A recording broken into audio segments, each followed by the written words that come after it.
Est-ce qu'il y en a beaucoup ici qui, c'est pas nécessaire de nécessairement se répondre, mais enfin, c'est très intéressant, qui ont des enfants et qui vivent une éducation qui est divisée en deux? L'un du couple veut éduquer d'une façon et l'autre veut éduquer d'une autre façon. Parce qu'on retrouve cela dans beaucoup de familles. On a évidemment le couple où on a un des adultes qui s'occupe des enfants ou de l'enfant et l'autre qui s'en occupe très peu ou de très temps en temps. Et normalement, quand il s'en occupe, c'est toujours en dehors des cadres délimités, paramétrés par le parent éducateur. Et ça crée évidemment des complexes d'éducation relativement compliqués pour l'enfant parce qu'il se fait toujours répondre oui à telle chose. Et à un moment donné, l'autre s'en mêle et dans la philosophie éducatrice de l'autre, c'est non. Et ça, c'est évident que si l'on veut travailler avec un enfant nouveau, sans se faire haïr par lui, on doit s'arranger soit pour expliquer à l'enfant que l'autre éducateur ne comprend rien, soit pour s'arranger pour que l'autre éducateur comprenne. Est-ce qu'il y en a ici qui ne savent pas ce que j'entends par enfant nouveau? On lève la main. C'est important parce que si vous le savez, on n'en parlera pas. Bon. L'enfant nouveau, ça peut être récupéré par les spiritualités, par certaines formes de philosophie, comme étant un enfant qui est pur, qui est pacifique, qui est capable d'aimer, qui ne se chicane pas, qui n'est pas colérique, qui rend service. Mais il se trouve que j'appelle cela l'esclave parfait. L'enfant nouveau, c'est tout sauf ça. L'enfant nouveau, c'est nouveau pas parce qu'on va vers une ère nouvelle. On va vers une ère nouvelle. Mais l'ère nouvelle n'est pas un ère de spiritualité, c'est un ère d'efficacité et un ère d'intelligence. Et l'enfant nouveau est intelligent. Plus intelligent que l'enfant ancien. Et comme la majorité des enfants sont anciens, disons, plus intelligent que la normale. S'il est plus intelligent que la normale, cela veut nécessairement dire qu'il refusera de faire tout ce qui, pour lui, paraîtra stupide. Donc, il ne peut pas être l'esclave parfait. Il sera un humain, peut-être parfait, mais pas un esclave. Cela veut dire que si on demande à un enfant de 4 ans de faire le ménage de sa chambre et que la chambre des parents n'est pas bien faite, l'enfant nouveau dira non. Il dira aux parents de faire le leur. Et si les parents font le leur, il pourra peut-être répondre aux parents, si t'aimes pas ma chambre, t'as qu'à pas rentrer dedans. Si lui ne voit pas de raison intelligente de faire le ménage, il ne fera pas le ménage. L'enfant ancien, on va le manipuler en lui disant qu'on ne l'aime plus, ou en lui disant que ça nous fait de la peine, en lui disant que ça nous ferait plaisir s'il fait le ménage de la chambre. Mais l'enfant nouveau va répondre que ton plaisir, occupe-toi-en. Mais ça ne me regarde pas.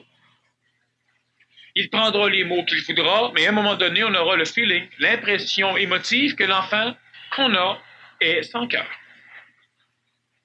Et ça, c'est caractéristique de l'enfant nouveau. Et les psychologues, les psychiatres parlent de l'enfant incassable. C'est leur mot. Et en mon sens, l'éduquer un enfant, ce n'est pas casser un enfant. Alors, l'enfant qui n'est pas cassable est un enfant trop intelligent pour être cassé. Et s'il n'est pas cassable, il se suicidera ou il cassera les parents. Ou bien, il y aura une harmonie qui s'installera entre un enfant et les éducateurs, les parents. On peut peut-être posséder un enfant ancien. C'est mon enfant. On peut difficilement posséder un enfant nouveau. Alors, l'enfant nouveau, il est intelligent. Il sera capable de répondre à des questions que l'enfant ancien ne peut pas répondre. Il sera même capable de répondre à des questions que l'adulte tout court ne peut pas répondre.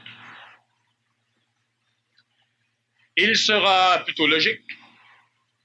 Il sera efficace. Dans son monde d'enfant, peut-être. Mais il pourra même être efficace dans le monde des adultes parce qu'il apprendra ce que l'enfant ancien a de la difficulté à comprendre. Il apprendra réellement ce qu'est la manipulation. Alors, il manipulera. À 6 mois, comme à 8 ans. Il manipulera d'une façon presque tyrannique. Parce qu'il ne peut pas souffrir de la valeur émotive que les adultes et que les enfants anciens mettent sur les choses. Si un professeur dans une classe se suicide, l'enfant nouveau dira « ça y apprendra ». Puis si on lui dit que c'est de sa faute, il va dire « non, c'est de la sienne ». Moi, j'ai dit à ce professeur-là qu'il était ceci, cela, cela, cela. Il veut qu'à pas suicider, il veut qu'à rire. Alors l'enfant nouveau, on va dire, il est irresponsable. Il est responsable. Il sait ce qu'il fait, mais il ne vit pas de la valeur psychologique de la normalité. Une chose qui est grave pour un parent ancien, un homme ancien, une femme ancienne ou une personne transitive, ou un enfant ancien, n'est pas nécessairement grave pour l'enfant nouveau. Demandez à un enfant ancien s'il a peur de briser les vitres de l'école. L'enfant ancien va répondre non. Dites-lui qu'il a peur, il vous prouvera qu'il n'a pas peur en cassant les vitres, vous prouvant qu'il est stupide. L'enfant nouveau vous dira non. Poussez-le à casser les vitres, il va vous casser la gueule. C'est qu'il y a une grosse différence entre l'enfant ancien et l'enfant nouveau. L'enfant ancien, on va lui dire que si un jour on est malade, ce sera de ta faute. Et on peut le culpabiliser suffisamment pour qu'il écoute les parents. L'enfant nouveau, il va vous rire d'en face. Parce qu'il sait que si vous êtes malade, ça vous regarde et c'est de votre faute. Pas de la sienne. Il arrive en retard. Oui, mais je me suis inquiété. Il va vous répondre, t'inquiète pas t'inquiéter. C'est simple. Il va dire, oui, mais quand j'arrive pas, tu t'inquiètes pas. Non. Il ne peut pas s'inquiéter.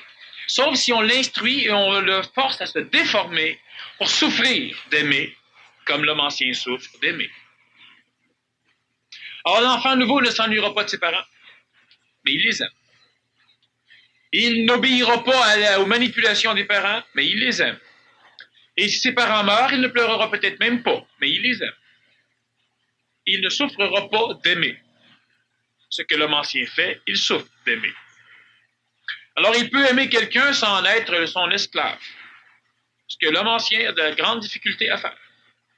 Lorsqu'on s'aime, on s'appartient. L'enfant nouveau, lui, il aime et il laisse libre. Mais il peut être aimé, mais il se gardera libre. Alors, l'enfant nouveau, peut-être pour vous aider encore à mieux cerner ce que j'entends par là, ce n'est pas un principe spirituel ou philosophique, c'est une constatation psychologique, c'est une évolution normale d'une société comme la nôtre, et c'est une mutation dans la race. Et ça, qu'on veuille l'accepter ou non, on devra vivre avec. Alors, il y a des personnes qui, à un moment donné, me disaient que leur fille de 8 ans était trop intelligente. Elle est allée voir les psychologues, et les psychologues ont vérifié si elle était surdouée. Je me suis rendu compte qu'elle n'était pas surdouée, qu'elle était démoniaque. Elle était surdouée dans tout, parce qu'un enfant ancien surdoué n'est pas. Hein? Un surdoué va être surdoué en mathématiques ou en musique, mais pas dans tout. Cette fille, elle est surdouée dans tout ce qu'elle aime, et elle est capote dans tout ce qu'elle n'aime pas. Mais quand on parle de surdouée, dans ce qu'elle aime. Elle aime le professeur, elle aura des 100%. Elle haït le professeur, elle aura des 0 et le professeur fera une dépression.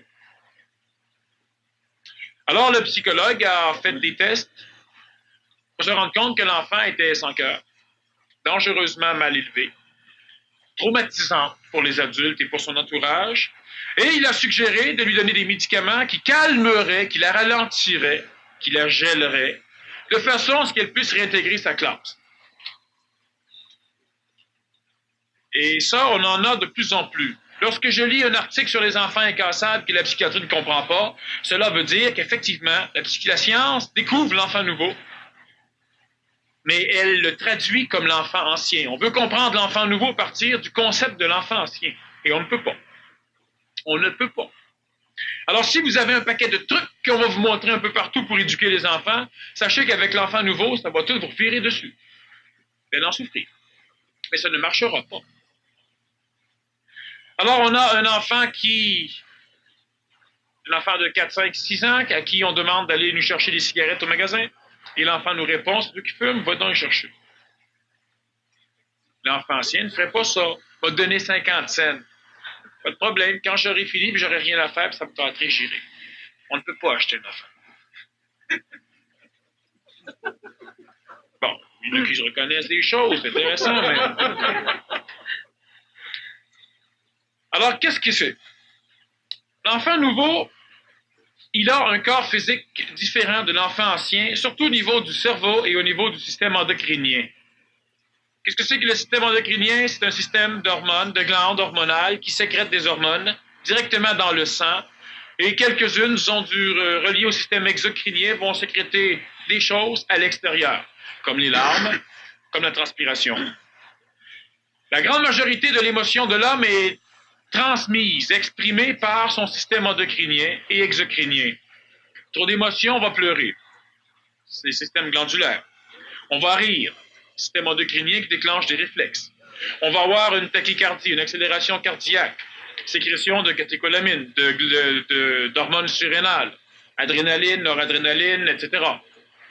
On aura peur, on va rougir, dilatation des vaisseaux périphériques, donc beaucoup plus de sang en périphérie, donc on paraît rouge.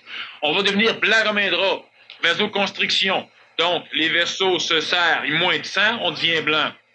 On aura une augmentation de la pression, c'est normal, s'il y a une vasoconstriction puis que le cœur se met à pomper plus, tout est relié au système hormonal, on aura une augmentation de la pression, on aura une perte de pression, on aura tout ce que vous connaissez quand vous êtes en colère, quand vous êtes jaloux, quand vous exprimez de l'émotion. Étant donné que le système endocrinien de l'enfant nouveau est quelque peu différent, nécessairement son émotivité ne sera pas exprimée comme celle de la personne ancienne. Et l'adulte va dire, oui, mais qu'est-ce qui fait que cet enfant est différent biologiquement? C'est que vous êtes différent. Les parents qui ont des enfants nouveaux sont déjà biologiquement différents. L'être humain de là 2000 ans n'était pas comme celui d'aujourd'hui. Il avait les mains larges, il peut tenir des grosses épées. Lorsqu'il prenait quelque chose, il le prenait fort parce qu'il ne peut pas contrôler suffisamment son système musculaire pour devenir délicat. Il ne peut pas penser à la même vitesse que nous autres. Il ne peut pas agir comme nous autres. Il avait un corps plus petit, plus trapu, plus solide. Mais la mutation, l'évolution génétique fait qu'en mélangeant les corps et en mélangeant les races, d'ailleurs, c'est pourquoi les religions théologiques interdisent les mariages consanguins. Ça altère la génétique, entraînant des corps débiles et qui font des êtres humains pas forts. Alors, on ne veut pas, à un moment donné, vous muter. Et toute votre évolution se cellularise, c'est-à-dire qu'au fur et à mesure que vous changez dans votre vécu, de temps en temps, certains codes génétiques de certaines cellules changent. On appelle cela des caractères récessifs. Ça ne paraît pas. Et à un moment donné, si vous devenez pacifique après 25 ans, 30, 40, 50 ans de vie, et vous n'avez aucune technique à faire, vous êtes plus calme, c'est maintenant cellularisé. Votre code génétique le porte. Ce sont des caractères dominants. Ils paraissent. Mais si les parents ont des caractères récessifs de telles choses, et la femme et l'homme des caractères récessifs, un enfant sur deux risque d'avoir ces caractères-là en dominance. Donc, ça paraîtra chez l'enfant, même si ça ne paraît pas chez les parents. Et un des deux enfants peut être ancien et l'autre nouveau. Comme ils peuvent tous être anciens, comme ils peuvent tous être nouveaux. De plus en plus au Québec, il y a de moins en moins d'enfants qui naissent pour des raisons écologiques. Mais les enfants qui naissent sont de plus en plus nouveaux, surtout depuis 1972, disons. Et il y a des exceptions avant, et c'est de plus en plus croissant. Alors, il y a des mutations qui s'expliquent par la génétique. Je ne veux pas ce soir parler de l'autogénétique. À un moment donné, peut-être s'il y a intérêt, on le fera, mais pas pour l'instant. On parlait surtout de comment vivre avec l'enfant nouveau. Et ces enfants, qu'est-ce qu'ils font? Ils peuvent premièrement réfléchir énormément de fois plus vite que l'adulte, parce que leur système neuronique est différent. Donc, ils pourront comprendre plus vite que la majorité des adultes. Et évidemment, ils pourront donc manipuler les adultes avant que ceux-ci se rendent compte qu'ils se font avoir, vu qu'ils sont plus rapides. Ils auront des farces très subtiles, parce que plus intelligents, plus rapides, des farces qui demandent quelque chose. Ils seront rusés, et ce sont des enfants qui vont aimer travailler seuls. Ils n'auront pas besoin d'être en gang. Ils peuvent être déformés puis devenir en gang. Ils deviendront les chefs de gang. Ils n'accepteront pas d'être en bas. Ce sont des enfants qui voudront créer, qui voudront construire, des enfants à qui on ne devra pas acheter des jeux imbéciles. J'en voyais un aujourd'hui, c'est un enfant ancien, le jeu est parfait pour lui. Il faut faire bien attention, l'enfant nouveau, ce n'est pas une qualité. C'est plutôt une merde. L'enfant ancien, n'est pas une qualité non plus, c'est un état. Alors, il n'y a pas un qui est meilleur que l'autre. Mais je voyais un enfant aujourd'hui se promener, un enfant d'à peu près 7 ans, avec une tondeuse à gazon plastique, avec le manche jaune, puis la tondeuse rouge, là, qui fait des ballons. Très éducatif pour l'enfant. Hein, on le collectivise tout de suite, on y monte à être un bon adulte qui coupe son gazon. Donnez ça à un enfant nouveau, il va voir comment ça fond, la tondeuse. Il va la mettre dans une chaudière, dans un chaudron sur le poêle, il va mettre le feu après, il va casser la tête de son voisin, il va expérimenter d'autres choses que de tondre le gazon. Parce qu'il n'y a rien de créatif. Tout intéressant, c'est qu'on parle de jeux éducatifs. Savez-vous que la majorité d'entre vous, quand vous étiez jeune, vous n'aviez pas beaucoup de jeux? Vous deviez les fabriquer. Ça, c'est éducatif.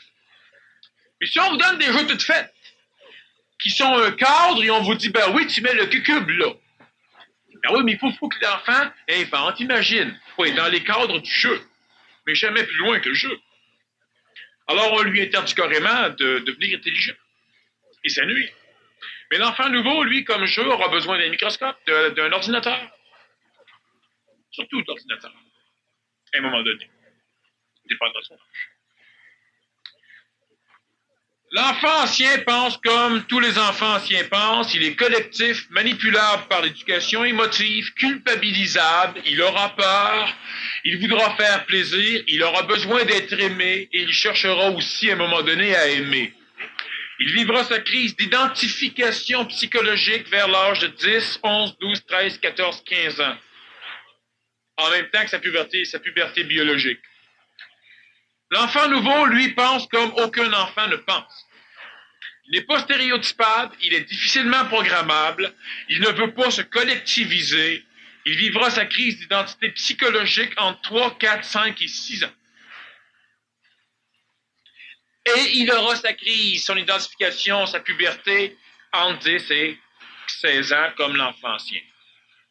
Cela veut dire que dans l'éducation conventionnelle, n'est-ce pas, on parle d'une phase calme lorsque l'enfant a entre 9, 10 et 11 ans.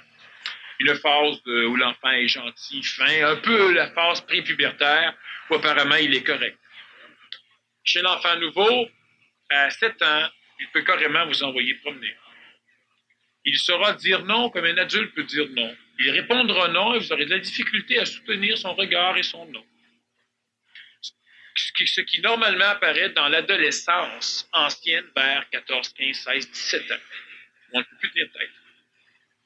Alors l'enfant ancien est donc effectivement en avance sur l'enfant nouveau et il ne peut pas être assujetti à l'éducation conventionnelle. Est-ce qu'il y en a parmi vous qui ne comprennent toujours pas la nuance entre un enfant nouveau et l'enfance? Toi. Oui.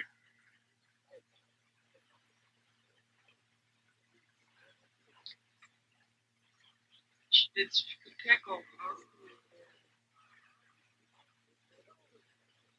J'aimerais pouvoir comprendre, savoir quoi faire avec eux autres, comment les éduquer, est-ce que tu en comment as? les élever. Travailles-tu avec des enfants comme j'ai expliqué? Non. D'après ce que je peux voir, les miens, ils sont anciens, ils ne sont pas nouveaux. Est-ce que selon toi, c'est grave qu'ils soient anciens ou nouveaux? C'est pas grave. C'est important que tu le saches. Est-ce qu'ils peuvent devenir nouveaux? Ça va de toi. Comme d'ailleurs n'importe qui ici. Maintenant, ce qui est bien important de comprendre, ce n'est pas une qualité d'être nouveau ou ancien. La personne dirait, ouais, mais moi, j'ai des enfants anciens de bord. C'est merveilleux, t'as moins de problème. Non, c'est un fait. Puis là, ah, mais moi, j'ai des enfants nouveaux. Ouais, espérons que tu vas vivre vieux. Faire bien attention. L'enfant ancien, c'est ce qu'il y a de mieux. Sauf qu'il est facilement assujettissable à une programmation collective. Il peut devenir un enfant savant. Il ne saura jamais ce qu'il va faire dans la vie, mais il va bien le faire parce qu'il est payé, parce qu'on est content de lui, parce qu'on donne une médaille. On donne du gâteau, une carotte. Il peut marcher. Comme la majorité des adultes font. Ils ne savent pas pourquoi ils vivent, ils ne savent pas pourquoi ils travaillent, mais en tout cas, ils le font. C'est normal, tout le monde le fait. L'enfant ancien, lui, par contre, s'il ne voit pas d'utilité à la vie, il va aller voir l'autre côté ce qui se passe. La deuxième cause de mortalité au Québec, c'est le suicide chez les enfants. Deuxième cause de mortalité infantile. Elle est en croissance pour devenir la première cause. Et si les pédagogues ne se réveillent pas, les pédagogues, ça veut dire médecins, psychologues, psychiatres, parents, éducateurs, enfin tous ceux qui ont attrait à l'éducation de l'enfant, s'ils ne se réveillent pas, de plus en plus, ces enfants-là qui sont parfaitement géniaux vont simplement se suicider. Et on va dire, oui, mais c'est pas intelligent de se suicider. Pourquoi? Toute la théologie de l'homme ancien dit que lorsque l'on meurt, on va dans un monde meilleur. C'est donc intelligent de mourir pour aller dans ce monde meilleur au plus sacré. Et l'enfant nouveau est intelligent. Si l'absurdité du monde ici leur saute d'en face, ils vont voir ailleurs. Et si ailleurs, dans sa planète, il n'y a rien, ben, ils se suicident simplement. Puis ça, il y a beaucoup de personnes qui disent, ben voyons donc, ça ne change rien aux statistiques. La deuxième cause de mortalité en bas de 15 ans est le suicide. Et elle est en croissance. Alors, que l'on veuille, que l'on dise non, ou que l'on dise que l'on voudra, il faudra à un moment donné que quelqu'un se réveille, puis quand on se rend compte, ouais, mais cet enfant-là était malade. Oui. C'était quoi les symptômes de sa maladie? Individuel, pas collectivisant, déteste les jeux de groupe, très intelligent, même trop. L'enfant jamais trop, en tout cas on dit trop intelligent. Comme sans cœur, difficile d'approche, hyperactif. C'est exactement ça l'enfant nouveau. Puis qu'est-ce qu'il fallait lui donner? Quelque chose pour qu'il comprenne puis qu'il fitte dedans. Puis ceux-là, la majorité de ceux-là, on les perd en suicide. Et si on n'a pas d'enfant nouveau, c'est pas grave, mais soyons suffisamment compréhensifs pour comprendre que l'enfant doit devenir autonome. Et nécessairement, donc, il se rapprocherait de l'enfant nouveau. Et c'est pour ça qu'on va y revenir, oui. Moi, je suis éducatrice en garderie, puis j'ai dans le bureau un enfant nouveau. Puis Isabelle, ce qu'elle dit, en tout cas, elle fait tout le contraire de ce qu'on dit. Mais j'aimerais savoir comment, parce que nous, à la garderie, nous, on se rend sur la discipline. Mais pour cet enfant-là, je vois pas, parce que là, on a fait bien des méthodes, puis là, je me demande comment faire pour, je sais pas, pour la comprendre, pour qu'elle rentre, tu sais, qu'elle ait quand même une discipline. Quel âge elle a? Elle a 3 ans. Bon, vous le voyez à 4 ans, quoi. Ce qu'il faut faire attention, puis ça, c'est que l'enfant nouveau va obliger chaque adulte qui veut y toucher à devoir se reformer. Il n'aura pas le choix. Alors, il y a un paquet, puis c'est ça qui est le maudit problème, c'est que la majorité de tout ce qui est standard, tout ce qui est accepté normalement, devra décoller si on veut vivre avec l'enfant nouveau. Cet enfant-là, il faut que tu lui expliques que les autres sont différents d'elle. Mais on ne fait jamais ça dans le cadre de l'enfant ancien. S'il se sent différent, il va souffrir, il va être malheureux, il va être normal. Il va être comme tout le monde. L'enfant nouveau, lui, le sait, il le sent, le vibre. Il ne faut pas y en faire un culte. Il faut lui expliquer qu'on fait faire ça aux autres parce que les autres, ils en ont besoin. Tu t'adaptes au langage, justement, de l'enfant. Mais toi, tu n'as pas besoin de ça. Les autres qui ont besoin de ça, elle va vouloir comprendre pourquoi. Il y a une raison intelligente. Je ne dis pas une raison cosmique, mais au moins sort une raison qui semble être logique. Pour pouvoir se distraire. Ou encore, disons, s'amuser. Le terme est plus facile à l'enfant. Mais elle a besoin pour s'amuser de d'autres choses. Alors, il faudrait lui dire maintenant, toi qui es différente, qu'est-ce que tu as besoin pour t'amuser? Tu peux répondre rien. Faisons attention, ça peut être vrai. L'enfant ancien, on va dire, il y a quelque chose qui ne va pas. C'est vrai, un enfant ancien qui dit rien, il va dépérir tout seul. Mais l'enfant nouveau, non.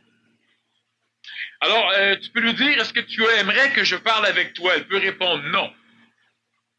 Il ne faut pas se sentir frustré, ça peut être vrai. Et c'est toujours le mot du problème, c'est pour s'organiser, pour éliminer des choses. 3 ans et demi, 4 ans, c'est pas trop pire. Elle n'a pas encore beaucoup de langage.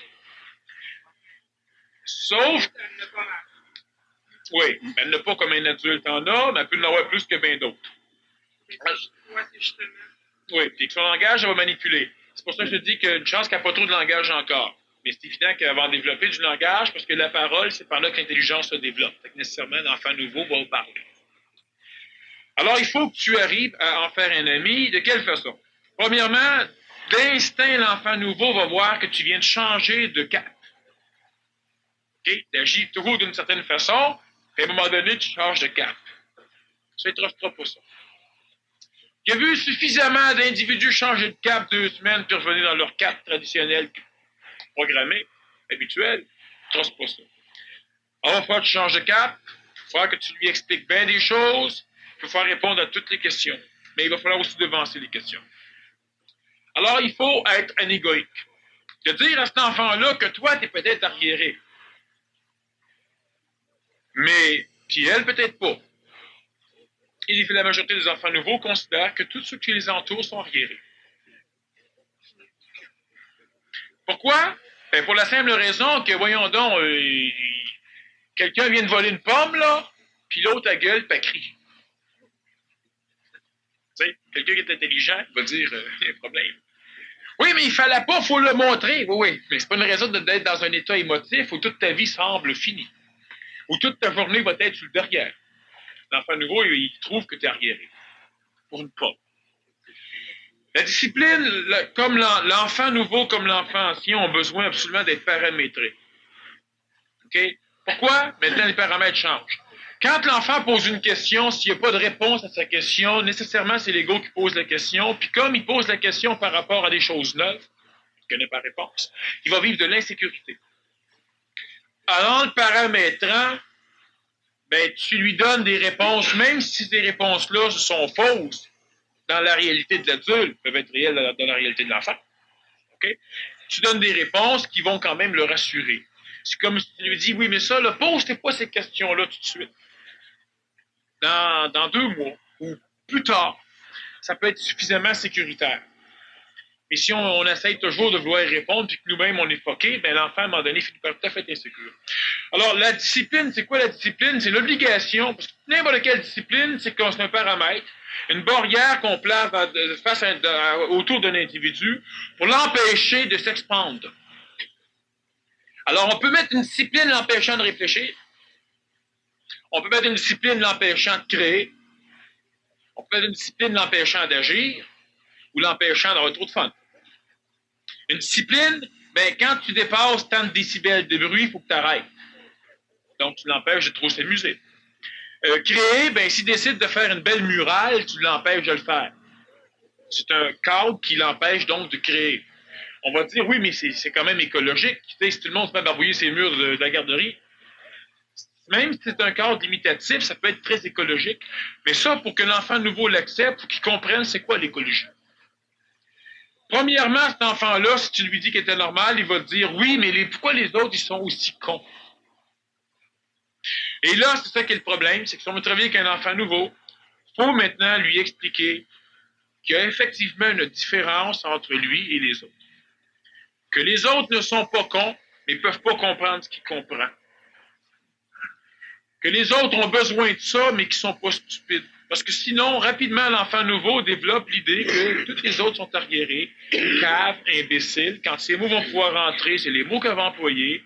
Puis évidemment, il n'y a pas une seule identité intelligente qui se plaît de vivre à travers une gang de cons. Si par contre on lui explique qu'ils ne sont pas cons, hein, tu peux prendre un paquet d'exemples que tu voudras, sauf que l'enfant nouveau, c'est préférable de lui montrer. Si tu lui dis que des arbres qui sont petits et des arbres qui sont gros, puis les deux sont utiles, il n'y en a pas un qui est con, il faut que tu lui dises ça quand tu lui montres des arbres. Parce que si ça ne tente pas de cheminer avec toi, tu vas le perdre avec tes mots. Si tu y montres, ça c'est grand, oui. C'est plus important que celui-là. Oh, elle va te répondre peut-être non. Mais les humains, c'est pareil. Ça fait un clic. Tu prends le temps qu'il faut, mais de elle, cette personne-là, l'enfant nouveau, donc Isabelle, devra apprendre qu'elle est effectivement différente, qu'elle est anormale, donc qu'elle est naturelle. Mais normalement, dans la psychologie ancienne de l'éducation, être anormal, c'est un défaut, sinon un péché. Mais quand on est naturel, on est nécessairement anormal. Hein? Si on est normal, on ne peut pas être naturel. Normal ne veut pas dire correct. Normal veut dire comme tout le monde. Si tout le monde crie, c'est normal de crier. Si tout le monde fait silence, c'est normal de faire silence. Et si tout le monde a peur des souris, ce sera normal d'avoir peur des souris. Et c'est pas parce que c'est normal que c'est nécessairement intelligent. Alors, de quelle façon? Ben, il faut que l'éducateur accepte de se déformer, accepte de devenir un complice de l'enfant. Si elle dit oui, mais mes parents ne comprennent rien, il faudra que tu lui expliques que ses parents ne peuvent pas comprendre parce que ses parents sont aussi différents. Autrement dit, il faut quasiment que tu t'organises pour dissocier l'enfant nouveau de tout ce qui est ancien, en faisant très attention pour ne pas monter l'enfant nouveau contre tout ce qui est ancien. Mais ça ressemble à ça, l'éducation. Pourquoi? Parce que si tu aurais une garderie et tu es un enfant nouveau, ça va bien. Mais il faut quand même que tu leur expliques que dehors, c'est pas pareil.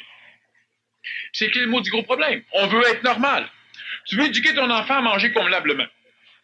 Mais s'il va à l'école, il va manger comme un trou. S'il va au restaurant, s'il va ailleurs, s'il suit la gang, il va manger tout croche. Alors, comment lui faire comprendre que c'est correct que tu l'instruis, vu que la société l'instruit carrément différemment? Mais il faudra que tu lui expliques que la société, elle n'est pas correcte. Alors là, peut-être qu'il va commencer à accepter ce que tu veux lui donner comme éducation, parce qu'il va comprendre pourquoi que les autres ne le font pas. Mais on ne veut pas faire ça. Tous ceux qui sont ici, qui sont en couple, mais il y en a un des deux qui éduque d'une façon, puis l'autre d'une autre façon, il faut finir par expliquer à l'enfant que l'autre, il ne comprend rien. On va dire, oui, on n'est pas pour monter l'enfant contre le père ou contre la mère. Ben, vous avez le choix. Il va se monter contre vous deux, ou va travailler avec un des deux. Puis ça, c'est très important. Chez l'enfant ancien, c'est important aussi qu'il accepte les deux phénomènes d'éducation en comprenant. Mais chez l'enfant nouveau, c'est primordial parce que s'il ne voit pas l'intelligence dans les deux formes d'éducation, s'il me dit que je peux faire ça, puis l'autre, il me dit non. L'enfant de 3 ans qui décide de se promener tout nu dans la maison.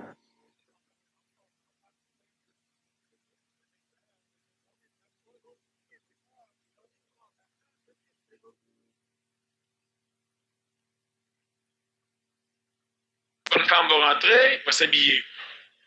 Puis il n'en souffrira pas de s'habiller parce qu'il va comprendre que c'est essentiel pour que l'harmonie psychologique de la famille reste. Alors la tienne, c'est le même phénomène. Pas de discipline, c'est normal, la discipline est conne sans raison. Si je te dis t'arrêtes aux lumières rouges, tu passes aux vertes. À minuit, à 2 heures du matin, même s'il n'y a pas de trafic puis aucun char, t'arrêtes pareil. Si t'es intelligent, tu vas dire, ben, du coup, tu vas dire, OK, il va arrêter. Mais compte sur moi, tu sais, il va arrêter, il va checker, il n'y a pas de danger, moi je passe, ça laisse faire la lumière rouge. C'est intelligent. L'enfant ancien, il va rester tellement ancré dans les peurs que même si 3 heures du matin dans un désert, après un apocalypse, si la lumière rouge marche encore, il va encore attendre qu'elle passe au vert. J'ai vu des gens arrêtés sur un stop. Il y a une pancarte stop et une lumière qui clignote, mais là, elle ne clignote pas, elle est brûlée, elle est sur le rouge. Personne à la sent qu'elle passe au vert. Puis quand ça fait 3-4 qui dépassent, ben là, elle finit par se rendre compte qu'il y a peut-être quelque chose. Puis comme elle était normale de plus passer. Tandis qu'avant, elle se pensait anormale de passer, mais quand elle voit que la normalité passe, ben elle finit par y aller. L'enfant nouveau ne peut pas faire ça. Donc, tu veux avoir de la discipline, il lui en faut. Il faut qu'elle comprenne l'intelligence de la discipline. Puis si toi, tu n'es pas capable de lui expliquer, c'est que dans la garderie, la discipline qu'on impose aux enfants est une discipline émotive. On ne veut pas qu'ils fassent ça parce que ça nous dérange. Pas parce qu'il y a une raison intelligente de ce qu'ils ne fassent pas.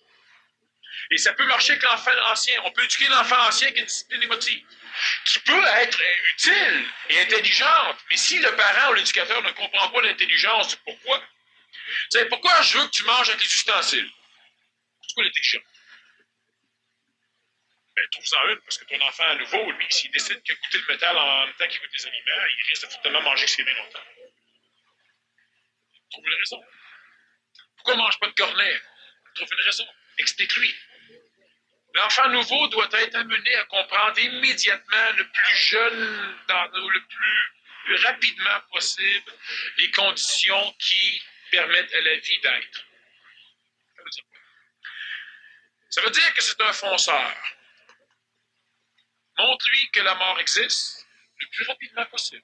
L'enfant ancien, on va le traumatiser, on ne le traumatisera même pas, l'enfant ancien. Mais si on lui explique que la mort n'existe pas, puis rendu à 12 ans, il y a des coups, il va le traumatiser. Donc on va dire, on a bien fait d'attendre avant de lui montrer. On va bien mal fait. Mais l'enfant nouveau, si tu lui dis, tu ne dois pas aller jouer dans la maison qui vient de brûler parce que c'est dangereux. Mais dangereux pour lui va souvent être synonyme par rapport à l'éducateur, que c'est pas dangereux, mais que toi, comme éducateur, tu as peur d'y aller. C'est ça, dangereux. Mais moi, j'ai pas peur. C'est dangereux pour toi, mais pas pour moi. Parce que l'enfant nouveau se rend compte vite que tout ce qui est dangereux fait peur. Donc, si tu n'as pas peur, c'est pas dangereux. Lui, il va y aller. Mais s'il apprend ce que c'est que des blessures, des brûlures, s'il apprend à voir des personnes qui ont été massacrées par des éboulements, s'il apprend à connaître la mort, mais si dangereux veut dire, veut bien synonyme de tout ça, peut-être allez-vous dans une maison pareille. Mais il y a 99% des chances que si tout s'écroule, que lui, ça se pas blessé. Il va être suffisamment intelligent et suffisamment attentif pour savoir tout ce qui se passe. Mais un enfant ancien qui le suit, lui, peut risquer. Alors, donc, il y a bien des choses qu'il faut faire. L'enfant nouveau doit apprendre ce que c'est que l'écologie. Il ne peut pas apprendre la politesse. La politesse, c'est pas intelligent. C'est programmatif. L'enfant ancien, on lui montre que quand il rencontre telle personne, il dit telle chose. Parce que l'enfant ancien ne vit pas encore d'intelligence. Il vit de mémoire, d'expérience et d'intellectuance. Il apprend. À un moment donné, il peut transiter, comme la majorité des adultes font, il transite vers un homme nouveau, femme nouvelle. Ils finissent par avoir des maudites idées dans leur tête que personne n'a eu. Puis ils finissent par se dire, mais je pense que j'ai raison. Puis là, s'ils vérifient, ils vont se rendre compte qu'ils ont tort, ils peuvent se faire récupérer. Mais l'enfant nouveau, souvent, il vérifiera même pas. Il va vérifier 2-3 fois avec toi, puis si ça ne marche pas, il ne vérifiera plus.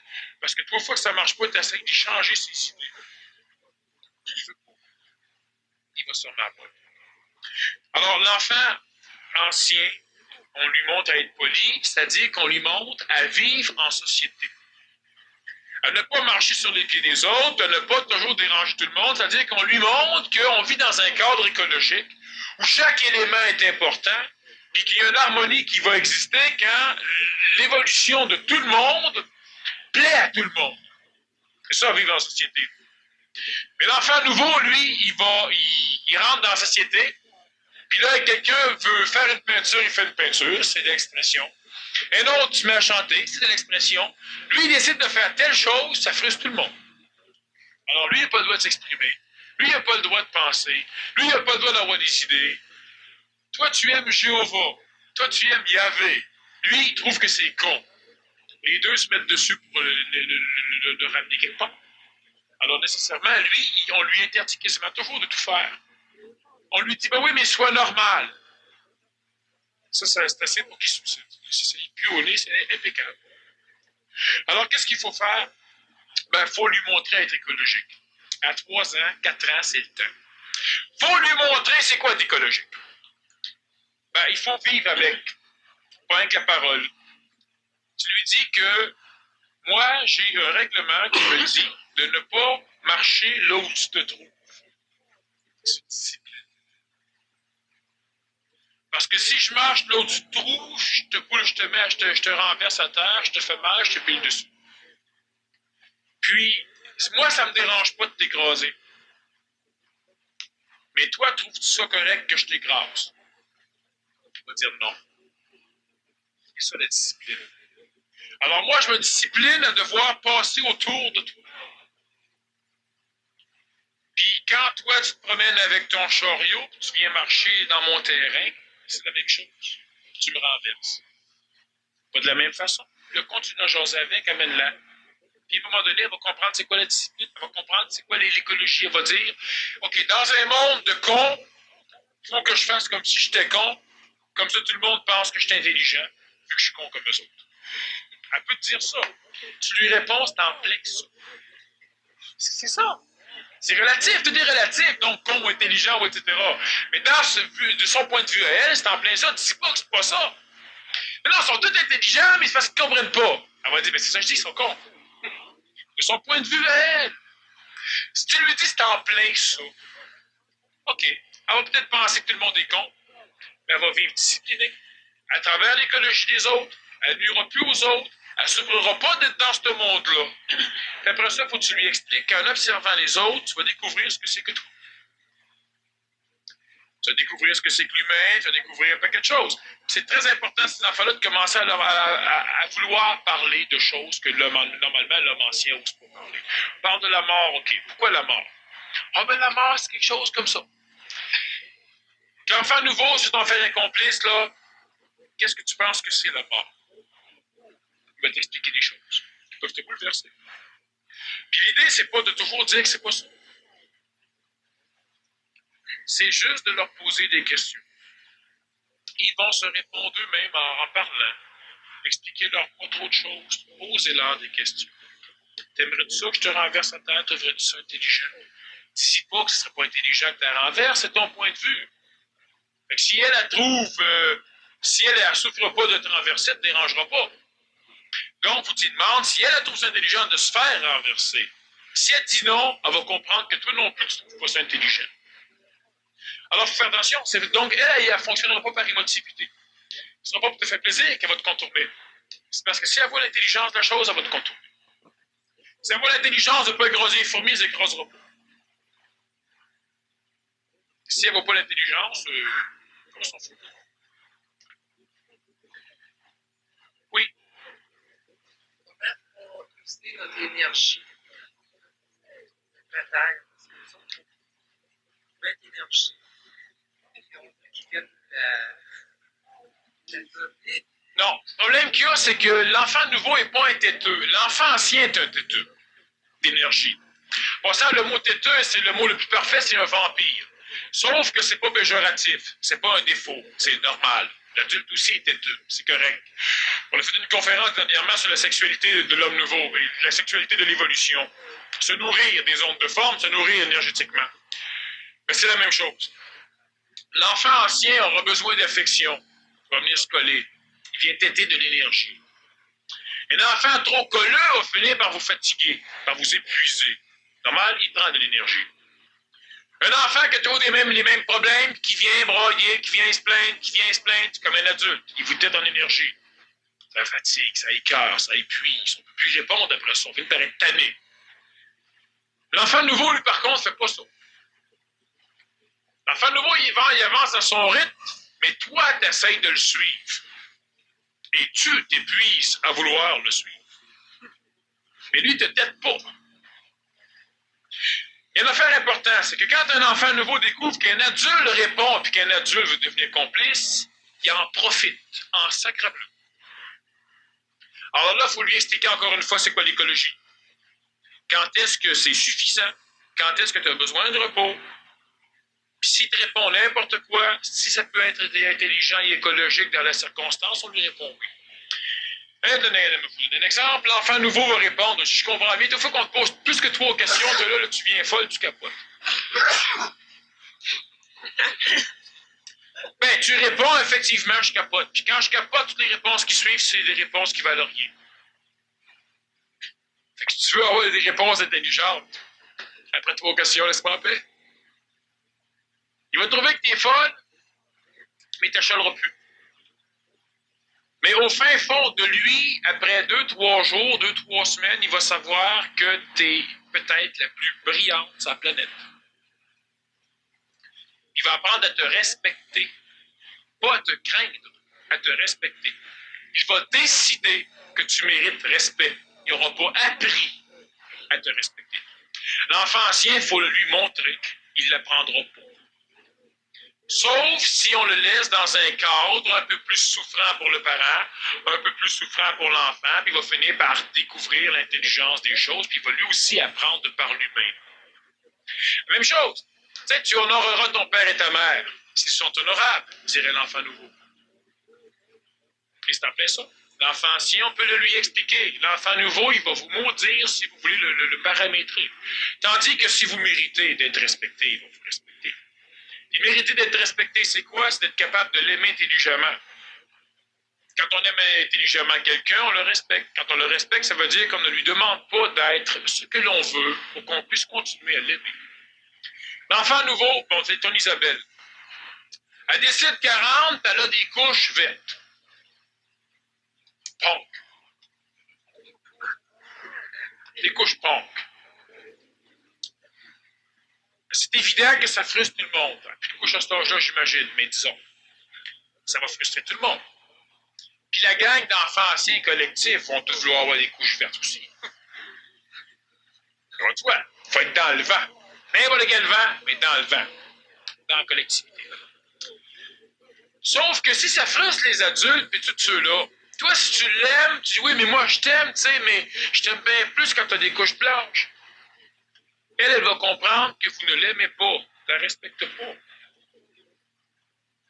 Moi, je t'aime quand tu as cette peignure-là, cette couleur de cheveux-là, ces yeux-là, cet habillement-là, ce vêtement-là, tu marches de même, tu fais ça, là, je t'aime. Quand tu n'es pas dans ce cadre-là, je paie de la misère à t'aimer autant. L'enfant ancien pogne. Pour se faire aimer, il va accepter de se déformer. Ce que vous avez tous accepté de faire à un moment donné, et ce que l'humain accepte encore de faire régulièrement et continuellement.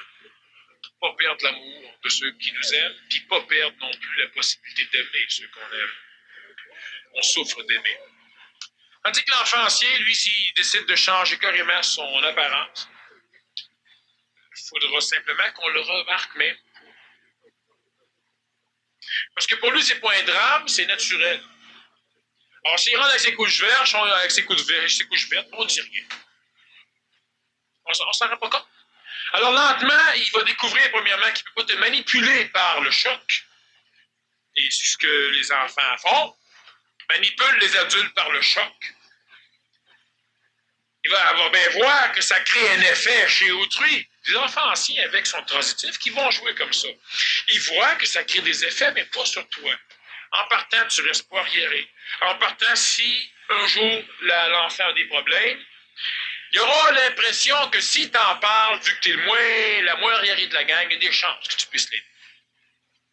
Mais il saura surtout que s'il vient te voir, il dit « Ouais, mais c'est parce que j'ai un problème, mes couches vertes, ils déteignent.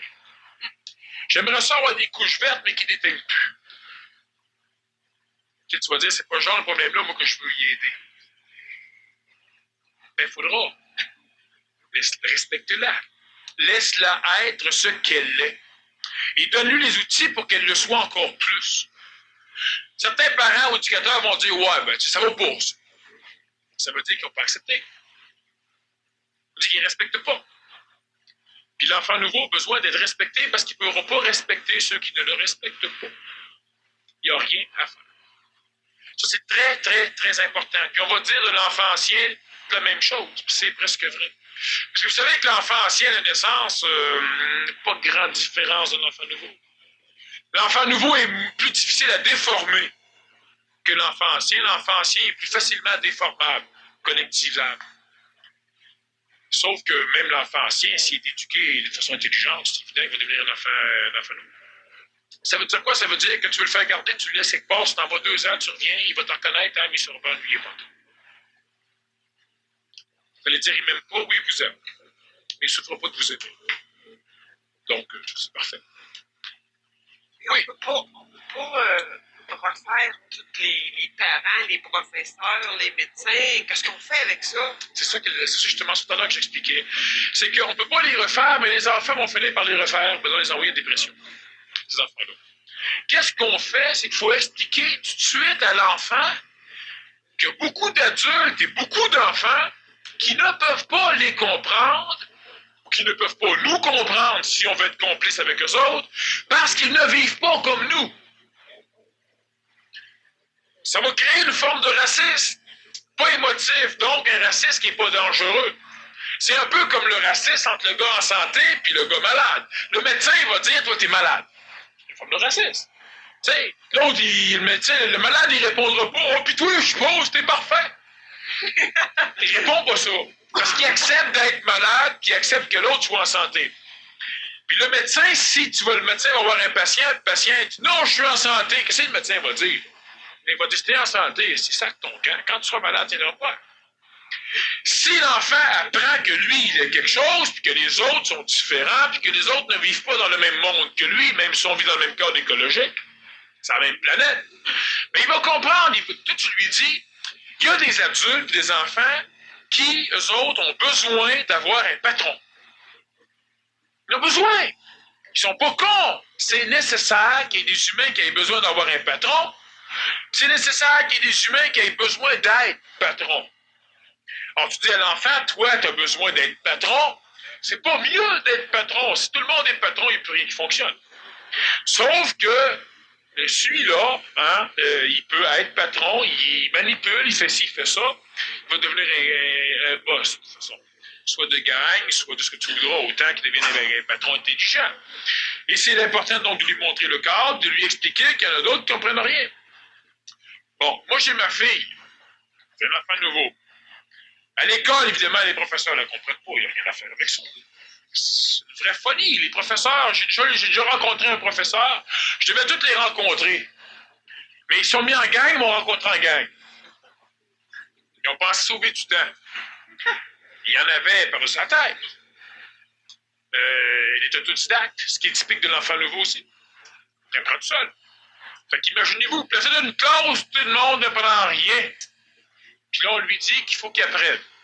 Puis quand il demande pourquoi, parce que plus tard, ça va te servir. Puis il entend tout le monde chialer qu'ils n'ont pas de job. Plus tard. Plus tard. Il ne veut pas passer sa jeunesse à préparer sa vieillesse, pour après ça, pour sa vieillesse, à regretter sa jeunesse. Ce que l'homme mentionne. Il tient pas faire ça. Alors, qu'est-ce qu'il va faire à l'école buissonnière? L'école d'asphalte, maintenant, il va faire... il va à la bibliothèque, il va sauter des cours, il va dormir dans les cours, il va niaiser, il va pas l'intelligence être là. Alors, il faut absolument lui expliquer que lui, il est cela. Peut-être que la mère ou le père est comme ça. Peut-être que son frère, un tel est ancien, l'autre est nouveau. Et puis, il faut lui expliquer que l'extérieur est différent. C'est très, très, très, très, très, très important qu'un enfant comprenne que l'humanité n'est pas comme lui. Dans le cadre traditionnel de la pédagogie, on apprend à l'enfant qu'il est comme tout le monde.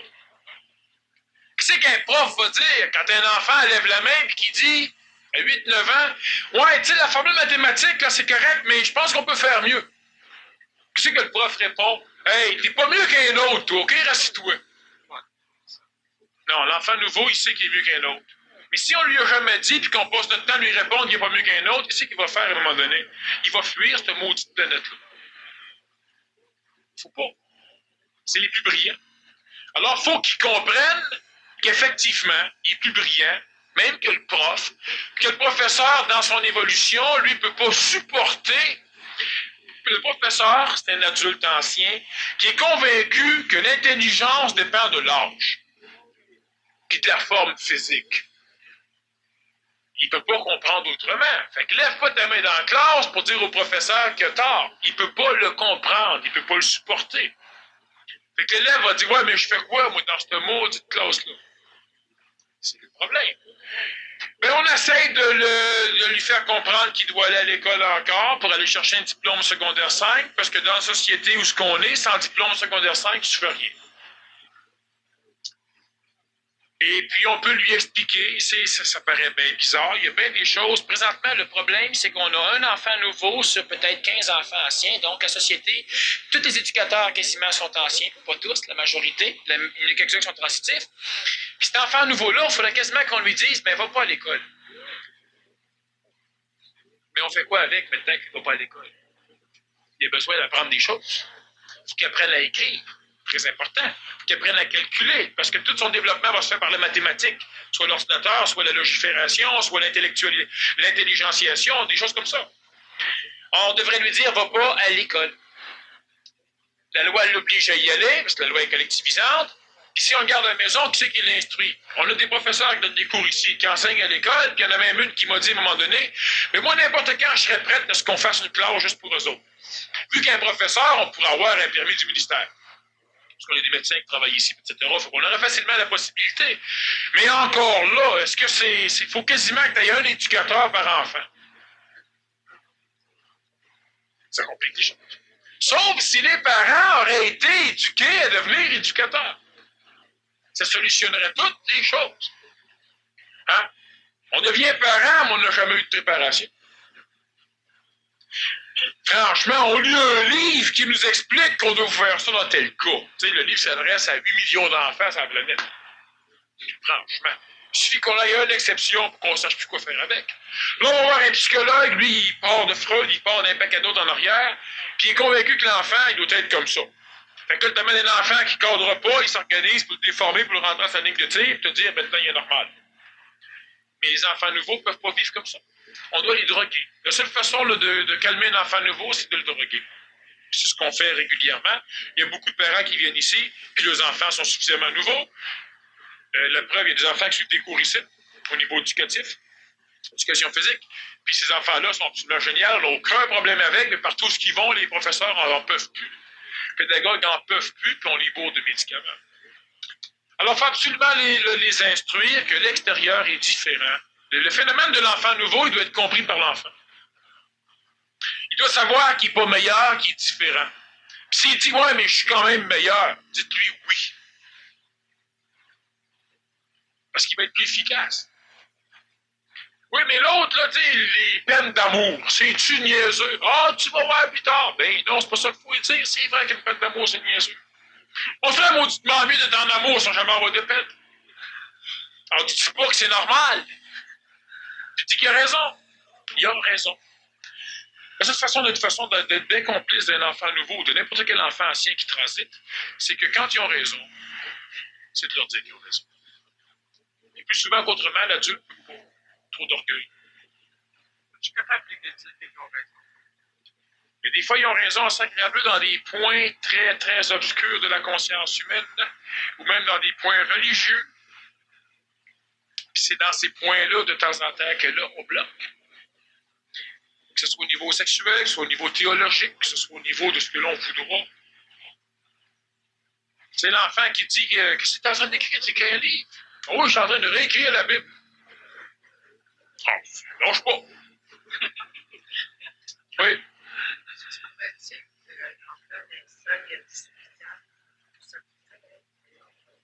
Ben oui.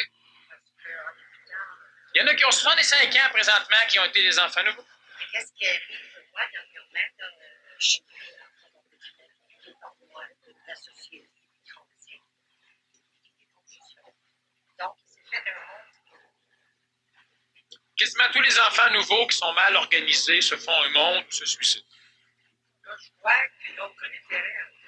Je vois là, qui parle, ce qui pense. Donc, moi, je ne l'ai pas.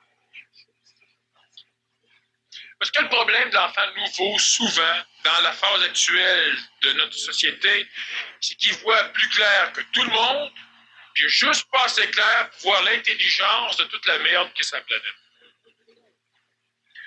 Bon, il voit du monde faire des viols, il lit les journaux, lui, avec. Tout ce qu'il peut dire, c'est « tabarnouche, mais ça n'a pas de sens! » Il connaît la science, puis c'est avec la science qu'on a là, on devrait être dans un paradis.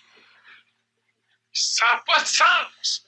Alors, il voit tout ce que l'humain ne voit pas, donc il va souffrir mentalement mauditement plus que l'humain. Puis il va juste pas assez pour pouvoir dire, il maudit que c'est bien fait. Sauf que moi, j'embarque plus là-dedans, on va contourner le merde, puis à vivre. Mais le tien à 18 ans, ce qu'il faudrait, c'est y botter le cul. Mais il va falloir qu'il se botte le cul lui-même à un moment donné. Il n'y a pas l'éducation finie, cet âge-là, c'est lui qui se démerde.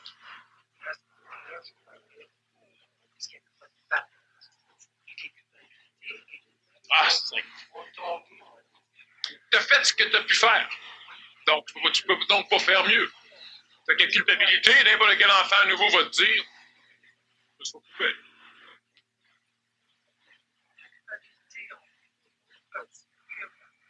Mais il faut, ça sert à rien. Puis lui, maintenant, à l'âge qu'il est rendu là, il va faire le même job que toi.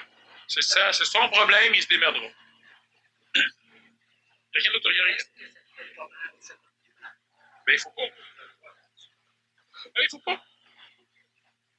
L'humain éduque par émotivité. Si l'enfant est standard, il te paraît bien, puis il ne te fait pas souffrir, tu t'en occuperas jamais. Si émotivement tu te fais ramasser, là, tu veux t'en occuper. On ne doit pas éduquer par émotivité.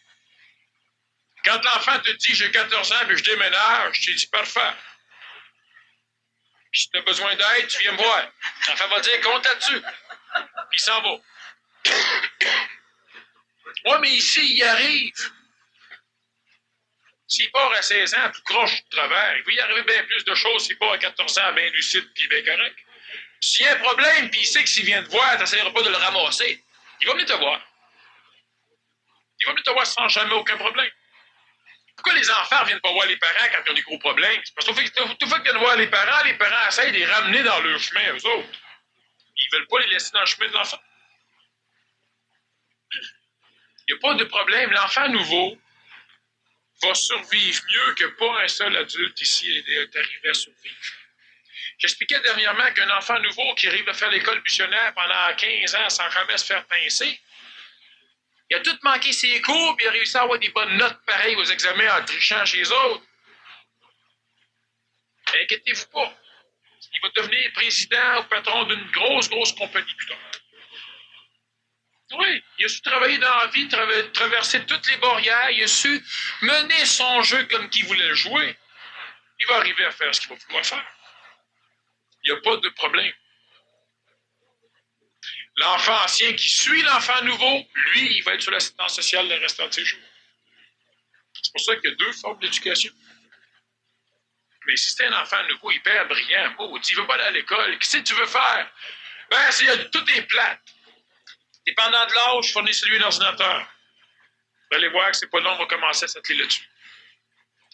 Puis s'il comprend la logique de l'ordinateur, ben là, il faut immédiatement inclure une logique qui va vous obliger.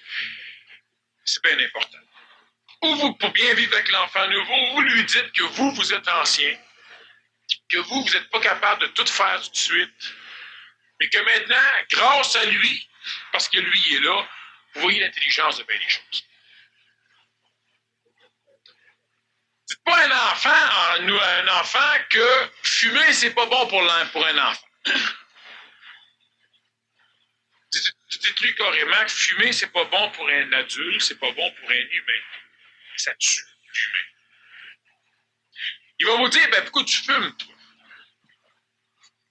Vous lui dites, parce que moi, j'ai pas su ça quand j'étais jeune, puis je me suis fait ramasser en maudit.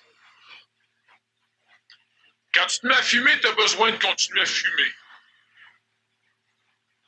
Puis c'est quasiment comme si de l'eau polluée, là, attirerait la pollution à elle. Quelqu'un se promène avec une canette, là, quand il voit deux rivières, une pure puis une polluée, il jette la canette où? Dans la polluée. Le pollué est pogné. Ça va être dur de dépolluer. Fait que l'enfant, lui, il est la rivière propre, puis moi, je suis la rivière tout sale. Puis parce que je suis tout sale, je le sais que la cigarette, ça tue. C'est pour ça qu'il ne faut pas que tu fumes. Puis moi, je fais tout pour arrêter de fumer, ça paraît peut-être pas, mais là-dedans, ça brasse en sacre bleu. De toute façon, une fois par mois, je me ramasse dans ma chambre à broyer. Vrai, pas vrai. Il va comprendre ce que le message que vous lui passe. Alors, tu dis pas, ouais, mais non, pour un enfant, c'est pas bon. Souvent, tous nos maudits problèmes, on explique à l'enfant que c'est correct quand on est un adulte. Vous buvez de la boisson, vous savez que l'alcool, c'est pas bon. Ça détruit le neurone du cerveau, ça détruit la gaine de myéline, ça empêche la conduction nerveuse de se faire rapidement, donc ça ralentit l'humain. Oui, mais tu sais, de temps en temps, une bière, ça dérange pas. Non. De temps en temps, une bière, ça dérange. Tout ce qui sert à rien dérange. Si vous en prenez, vous pouvez lui expliquer que vous autres, vous êtes de ce genre de monde-là. Si lui décide d'embarquer dans votre monde, il l'aura décidé. Il n'aura pas été programmé. Il l'aura décidé. La drogue, c'est la même maudite affaire. Expliquez-lui que la drogue, ça tue. Oh, mais il y en a plein qui se droguent, tu sais, dites-lui. Puis ce monde-là, ils sont, pour commencer, c'est pas compliqué. Dites-toi, sur le prochain party de Noël, là, tu viendras voir. Mon oncle, ma tante, papa, les autres, tu nous checkeras. On est tous la minotaire. Toi, quand tu rencontres tes chums, tu t'amuses, t'as du fun, hein? Nous autres, on n'est pas capables, il faut qu'on boive. Check bien. Fait que là, tu regarderas bien ça. Essaye de pas trop boire cette soirée-là, puis de temps en temps, aller voir. Tu vois, mon oncle, comment il rit, là? Il riait pas de même quand il est arrivé, hein? Mais quand il était comme toi, il riait. sans boire. Maintenant qu'il a bu, pour rire, t'es obligé de boire. Fait que t'es bien mieux si tu peux rire sans boire. Parce que s'il n'y a pas de boisson, tu t'amuses pareil. Tandis que lui, s'il n'y a pas de boisson, il ne peut pas s'amuser. Alors, il y a plein de trucs. Moi, mais tu sais, il n'aimera pas son oncle, il n'aimera pas. Il va aimer tout le monde, mais il va simplement comprendre. Fait que s'il s'en va chez son oncle, il va y avoir une bouteille de bière. Lui, il boira. Il faut expliquer à l'enfant tout de suite le monde dans lequel on est. Parce que si on ne l'explique pas, l'enfant va nous le placer en plein visage. Et si on le refuse, on aura des problèmes avec cet enfant-là. Je répète qu'on a de plus en plus d'enfants nouveaux. C'est pas une philosophie. Puis ces enfants-là, ils n'ont pas peur. Ils ne vivent pas émotivement comme l'homme d'aujourd'hui vit. Puis comme l'homme du passé vivait. Il est nouveau. C'est pour ça que je l'appelle nouveau.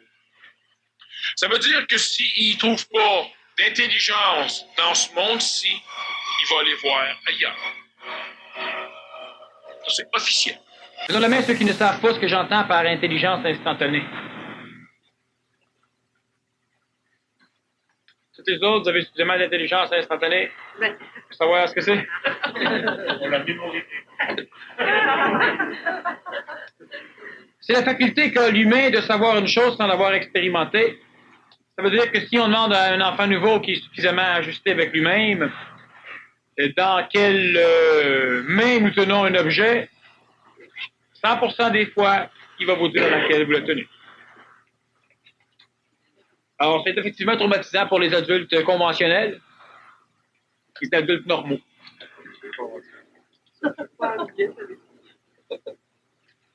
L'enfant nouveau, comme l'enfant transitif d'ailleurs, a de plus en plus accès à un savoir instantané. Ça veut dire quoi?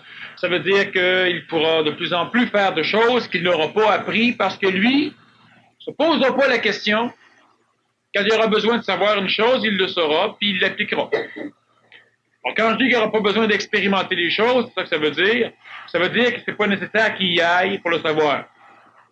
Si vous passez devant une maison qui est brûlée, quelque chose comme ça, quelque chose, disons, qui n'a rien d'intérêt, ben, il y a des fortes possibilités qui vous disent, ah oui, mais on va-tu voir, il y a telle affaire dedans. Si vous rentrez avec lui dedans, vous allez voir que c'est pas trompé. Et normalement, les parents ont peur de tout ça. L'intelligence, ça fait peur. Et puis, il ne faut pas avoir peur parce qu'on brime l'enfant ou on pense un paquet de choses idiotes sur son compte. Puis c'est ça de l'intelligence. L'homme est en transition, les enfants le sont un peu plus parce qu'ils sont moins colorés par la mémoire que l'adulte. La transition, ben, c'est qu'à un moment donné, il faudra bien que l'humain comprenne ce qui lui arrive, qu'est-ce qui pousse la planète, qu'est-ce qui se passe. Et puis l'enfant nouveau, de plus en plus la possibilité non seulement de le comprendre, mais de le dire. Et si on fout un enfant nouveau dans un cours de catéchèse, il y aura de gros problèmes pour le professeur. Le professeur qui est suffisamment ajusté saura comprendre l'intelligence de son cours pour faire des choses. Correct.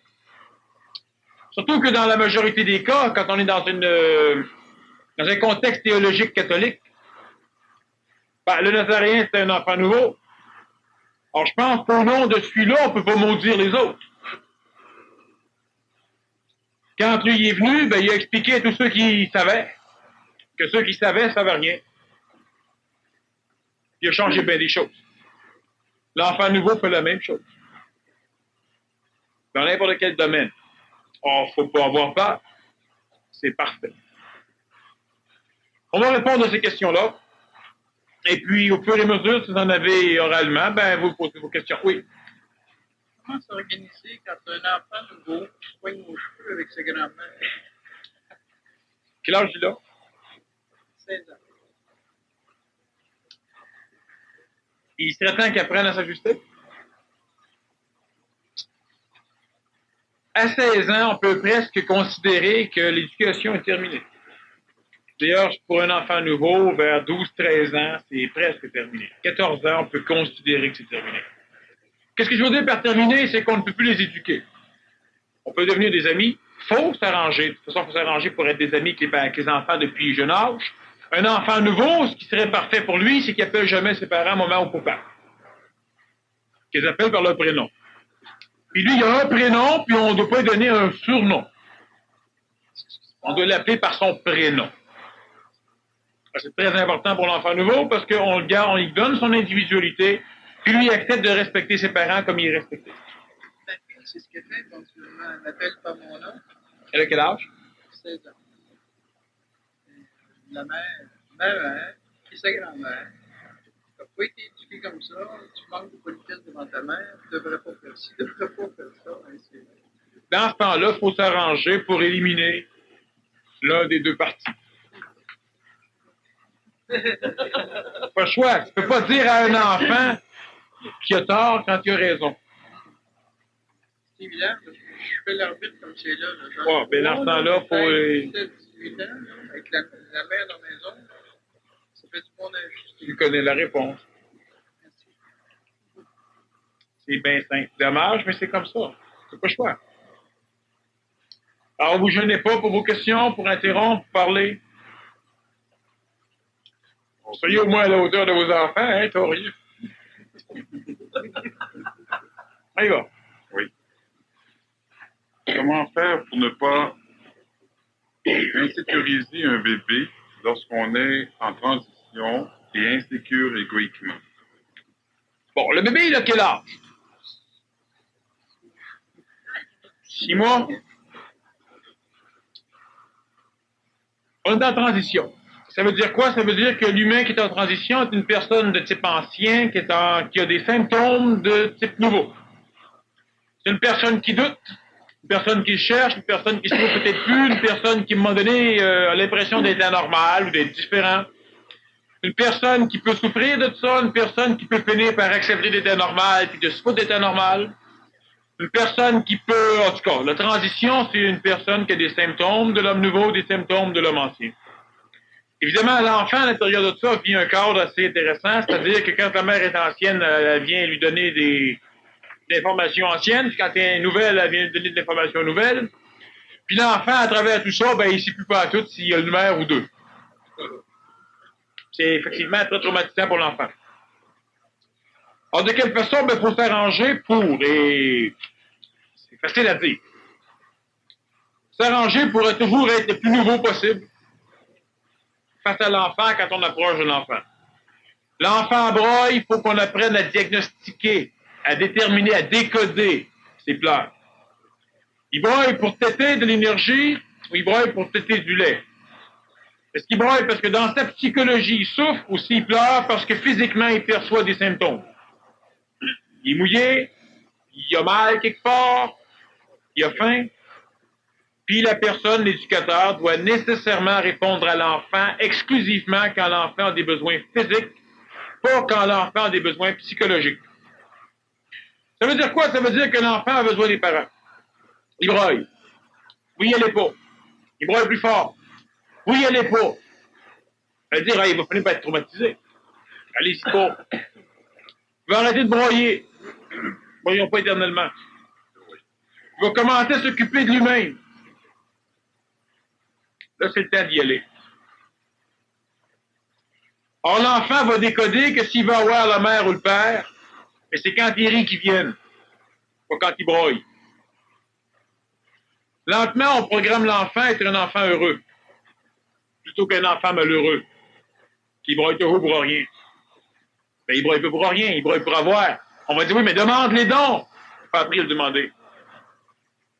Il y a des adultes encore qui sont comme ça, puis souvent, ce sont les femmes. Oui, mais tu devrais savoir. C'est ça, demande-le pas.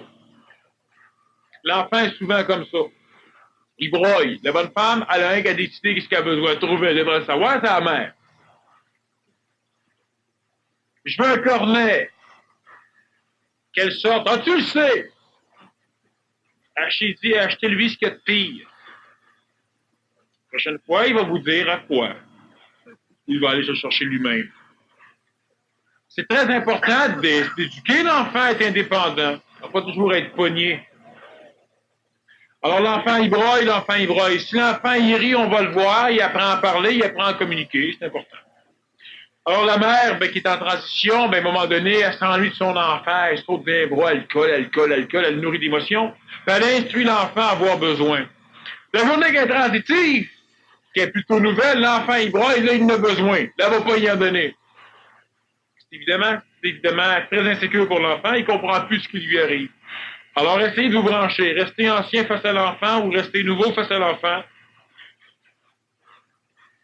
Sinon, ben, dénichez-vous un gardien ou une gardienne qui, quand vous ne filez pas, va pouvoir s'en occuper un petit peu. Souvent, les parents vont dire que c'est très mauvais que l'enfant soit toujours en gardiennage. Pourquoi c'est très mauvais? C'est très bon. Il apprend à être autonome plus vite. Il apprend à moins souffrir du manque de ses parents. Il apprend à se démerder, il apprend à rencontrer les gens, puis il apprend beaucoup plus vite. Ça fait des enfants qui quittent la maison rapidement. Oui, puis après. Avant, il fallait quitter à quel âge? 28 ans, 30 ans. À un moment donné, 21 ans. Après ça, 18 ans. Puis à 18 ans, ils réussissent aussi bien que... Puis maintenant, à 16 ans, c'est accepté. Vous savez peut-être qu'un gars à 14 ans peut marier une fille à 12 ans ici au Québec. C'est légalement reconnu. Il ne peut pas coucher avec tant qu'elle n'aura pas 14 ans, par exemple. Il peut la marier à 12 ans. Alors, on a plein de conneries, mais c'est intéressant. Sauf que l'enfant a des limites quand il doit faire des choses. Plus vite il va être autonome, plus vite il va vouloir partir. L'enfant ne vous appartient pas. Alors, quand il va vouloir partir, c'est quand il va être prêt à partir. Il ne faut pas avoir peur, il ne faut pas penser qu'il est bien jeune, parce que rappelez-vous que l'intelligence, ça ne dépend pas de l'âge du corps physique. L'enfant, il a 6 mois, l'enfant, il est insécure parce que la mère est transitive ou le père est transitif ou les parents sont transitifs. Arrangez-vous pour avoir une seule forme devant lui. Soyez nouveau ou soyez ancien. C'est pas un problème d'être un ou l'autre. Mais organisez-vous pour que l'enfant finisse pas par être carrément perdu. Est-ce que c'est important pour un enfant de 6 mois d'avoir sa mère avec lui la majorité du temps? Première question. Si c'est un enfant nouveau, et on va le détecter comment? La façon dont il va broyer pour nous manipuler. Moins il sera avec sa mère. Il faut s'entendre comment on dit avec sa mère, c'est-à-dire que s'il est dans une pièce puis il voit la mère ou il entend des bruits ou des choses comme ça, c'est correct. Mais comme ceux, par exemple, qui veulent toujours traîner la poussette à côté, là, puis là, ils font le vaisselle, puis ils s'en vont faire leur posage, puis ils s'en vont, tu sais, là, ceux-là, là. Non. Puis l'enfant devrait apprendre à coucher dans une autre pièce au plus vite. Pas coucher avec les parents. Un enfant de 6-7 ans peut coucher avec les parents, il n'y a aucun problème. Mais on parle de l'enfant de 6 mois. Il doit apprendre à se sevrer au plus vite des besoins souffrants de l'émotivité humaine. Il doit apprendre ça au plus vite. Parce que sinon, il va en souffrir toute sa vie. Et puis, s'il est suffisamment nouveau, il va souffrir doublement parce qu'il va passer son temps à être en maudit contre lui d'être pogné comme ça. Il y en a beaucoup ici qui vivent déjà ça. C'est comme ceux qui ont peur. Tu t'inquiètes pour rien. Oui, mais j'arrive pas à faire autrement. Maudit que je suis niaiseux. Ben c'est ça, t'es pas niaiseux, mais t'es pas ni t'inquiéter. C'est une programmation qui fait que tu t'inquiètes. Même si mentalement tu vois que ça sert à rien, tu t'inquiètes pareil. Ben l'enfant, on le programme rapidement à être pogné comme ça. Alors à 6 mois, à la naissance, l'enfant, tant que l'enfant... De toute façon, l'enfant doit être sevré maternellement au plus vite. C'est-à-dire qu'il doit cesser de boire du lait maternel le plus rapidement possible. Pour la simple raison que dans le lait maternel, il y a énormément d'hormones que la mère va sécréter. Ces hormones-là sont sécrétées par tout son système émotif. Donc, nécessairement, tout ce que la mère vit émotivement et hormonalement transcodé dans l'hormone. Et c'est présent dans le lait. Et tant que l'enfant tète la mère, premièrement, il absorbe les hormones de la mère. Donc, il reste intimement, psychologiquement, émotivement lié à l'émotivité de la mère. Et deuxièmement, tant que la mère se fait téter par l'enfant, elle doit rester une femelle avertie, c'est-à-dire que le cerveau, percevant la tétée, continue à sécréter un paquet d'hormones qui assujettissent la mère à être émotivement reliée à l'enfant. Alors la mère devient hyper émotive, l'enfant devient hyper émotif, la mère est convaincue que l'enfant c'est elle, touchez pas à son bébé, vous la touchez bien raide. Il y a tout un paquet de problèmes qui fait que la mère se laisse charrier parce qu'elle est hormonalement trop sensible. Alors, on défait ça le plus rapidement possible, libérant l'enfant. Ça va prendre 4, 5, 6 mois pour que la mère redevienne ce qu'elle était avant d'être enceinte. Et puis là, elle pourra transiter encore plus facilement. L'enfant, on doit s'arranger pour qu'il soit autonome le plus vite possible. On peut lui donner des jouets, on peut lui donner des bébés, évidemment, il y en a besoin. Et je répète qu'un enfant évolue plus vite si on le couche sur le ventre que sur le dos. Très important, on couche un enfant sur le ventre, pas sur le dos. Sur le dos, il peut s'étouffer, mais c'est pas tellement ça qui est le problème, c'est que sur le dos, l'enfant doit développer énormément de force pour tourner la tête pour voir ce qui se passe dans la maison. Alors, il va regarder le plafond en place, c'est plus économique en énergie. Sur le ventre, il se tourne la tête, ou il se tourne la tête, mais là, au moins, il va voir les choses. Je parle d'un enfant de 6 mois, encore une fois, là. Alors, il y a plein de trucs, soyez simplement logiques et rationnels, vous allez voir que ça devient facile. Forcez l'enfant à faire des efforts, c'est-à-dire que vous placez le haut de la couchette pour qu'il puisse voir dans la cuisine, et vous couchez l'enfant dans le bas de la couchette. Ben, il va apprendre à ramper pour monter vers le haut s'il veut voir ce qui se passe dans la cuisine. Souvent, les parents ont peur de demander à leurs enfants de vivre de l'effort. Puis dans l'école, comme dans les garderies, c'est la même chose. L'enfant doit apprendre à faire ce que vous êtes obligé de faire, puisque vous avez passé votre vie à faire. Les parents ne sont pas là pour adoucir l'évolution de l'enfant. Ils sont là pour le garder en vie, c'est tout. Alors, tout ce que vous avez appris, vous l'avez appris à l'expérimentant. Puis si vous interdisez à l'enfant d'apprendre comme vous, c'est comme si vous déclareriez qu'il est une lavette. Quand vous allez mourir, votre être fait. Alors, vous avez appris que le poêle brûlait parce que c'était chaud. L'enfant devra aussi apprendre que le poêle brûle parce que c'est chaud. Ça veut-tu dire qu'il doit aller s'asseoir dessus? Non. Mais vous n'êtes pas assis dessus, vous autres non plus. Vous en avez appris des choses par l'expérience. Oui, mais j'aimerais ça éviter ça à mon enfant. Vous êtes devenu intelligent parce que vous avez dû apprendre à jouer avec la vie. Laissez-leur la possibilité de le faire. Alors, à 6 mois, c'est la même chose. Alors, conserver l'enfant trop proche des parents, c'est très mauvais. Le mettre dans des garderies, ça peut être très bon. Ah, il faut avoir un contact avec l'enfant, mais il faut avoir un contact d'amis. Pas de parents, d'amis avec l'enfant. On ne parle jamais à un enfant tout croche. Allô, mon chichou! Comment il va aujourd'hui? On lui parle comme on parle à un adulte. Avec une parole ajustée. Alors là, on développe l'enfant. Là, on lui permet, parce que l'enfant, ce qu'il fait, c'est qu'à un moment donné, à 4 ans, il parle. Qu'est-ce qu'il se rappelle de sa mère et de son père?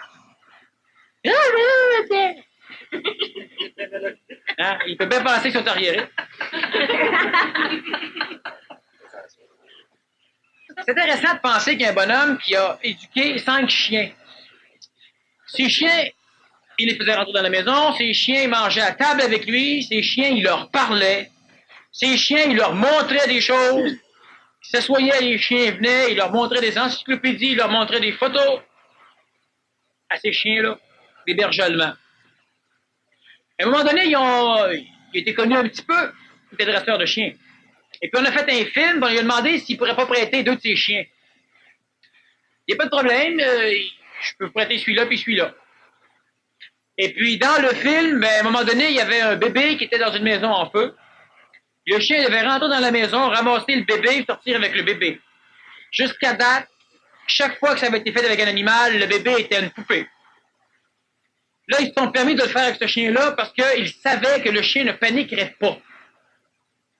Et là, à un moment donné, c'est un enfant de 5-6 ans qui est en train de se noyer. Le chien plonge, va le ramasser, puis le ramène. L'enfant aurait des problèmes. Il sait nager, mais il a 6 ans. Ces chiens-là, les journalistes ont interviewé le bonhomme, ils sont rentrés chez lui, puis le gars leur a dit, ils parlent même 3 langues. Ils comprennent 3 langues. Et le journaliste rit un peu. Le gars leur a même dit, ils savent lire. Là, c'était un peu poussé. Alors, le gars leur a dit, j'ai un paquet de peinture ici, écrivez sur un papier en anglais laquelle que vous voulez que le chien vous montre. Alors, le gars a écrit, montre-moi la peinture avec un bateau qui flotte sur l'eau, en anglais. Il a montré ça au chien, le chien devait s'asseoir en dessous de la bonne peinture. Le gars, ils ont fait des expériences après ça, et puis ils se sont rendus compte que chaque chien connaissait, en français, le chien connaissait un peu plus que 600 mots.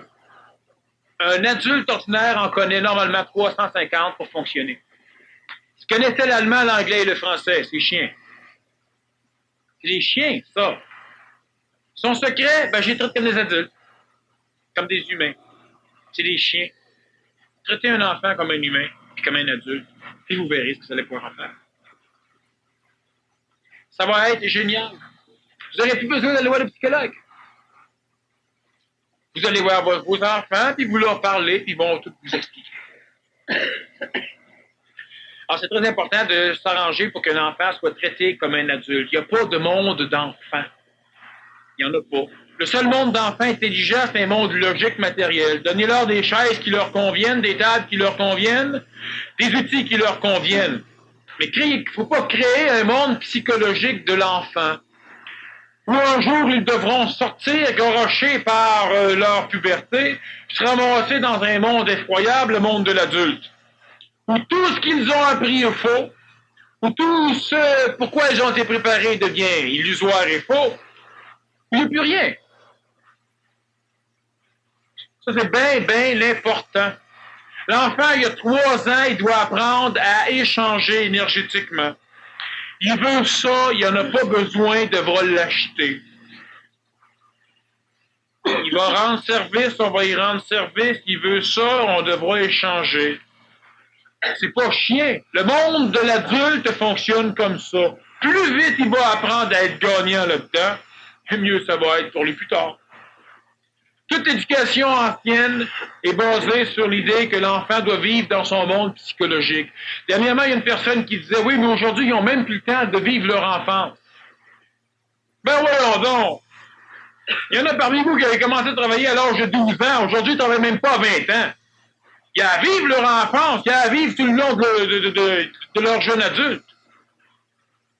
J'étais au Guatemala, puis le tenancier d'une auberge, à un moment donné, ben, il m'a parlé, il a fallu que j'aille me pencher, c'était un enfant de 7 ans, il était à peine assez grand pour qu'on le voie. Le bonhomme, il était chaud, puis il dormait en arrière. Puis c'est plus facile de barguiner avec les adultes qu'avec les maudits enfants. Alors eux autres, ils vivent bien. Ils se démerdent dans le sacre bleu. Prenez un enfant de 12 ans ici, puis placez-le dans le même contexte que l'autre à 7 ans là-bas, puis il ne peut pas vivre. Alors, l'idée qu'on a que l'enfant vit dans un monde psychologique, le sien, savez-vous ce que c'est? C'est que l'enfant est intelligent, puis on lui montre, en fur et à mesure de son éducation, devenir intellectueux. C'est-à-dire, à ne plus faire référence à ce qu'il sait, mais à faire référence plutôt à ce qu'il va avoir appris. Ça, c'est très problématique, ça empêche l'évolution complète des sociétés, parce qu'au lieu de se fier sur du neuf, on met du vieux dans l'enfant, puis l'enfant, ben, il va être avancer un petit peu, la société avance bien lentement. Alors, à un moment donné, l'enfant, il parle avec des amis invisibles, puis là, on dit c'est son monde à lui.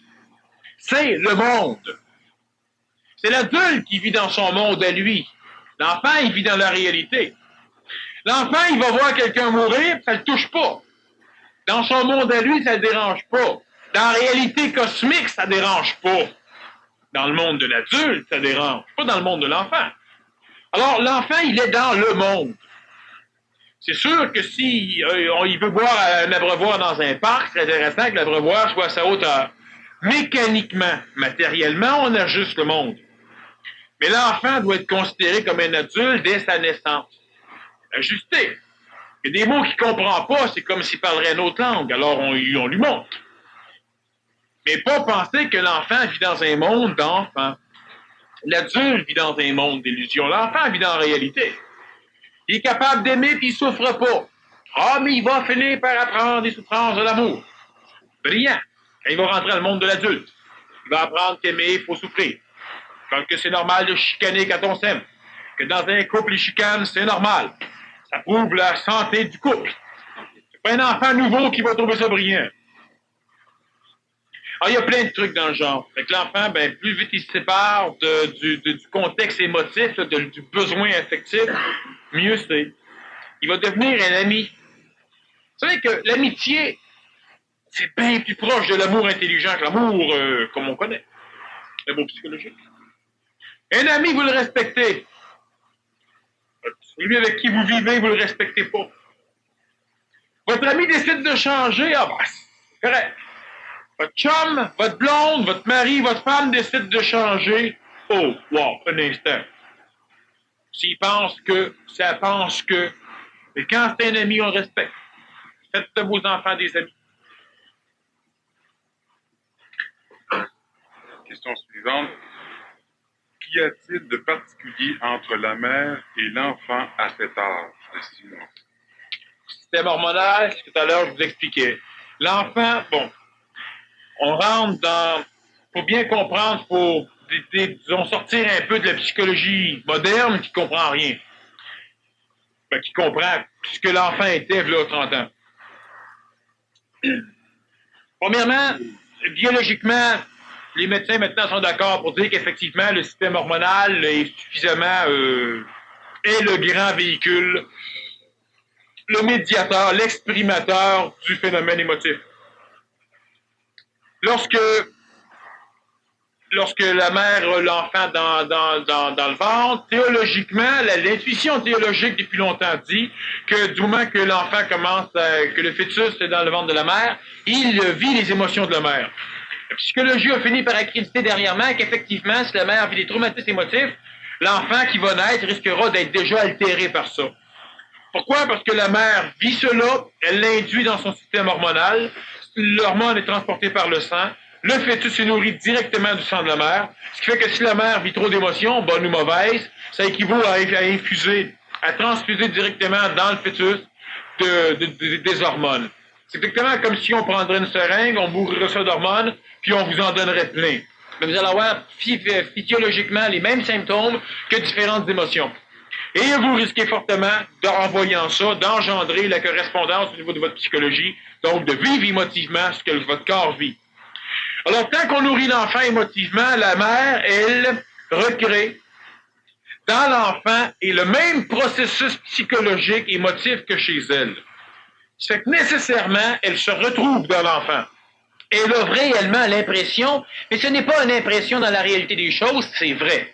L'enfant, c'est elle. Puis, pour l'enfant, la mère, c'est lui. Alors, ils resteront hyper attachés ensemble.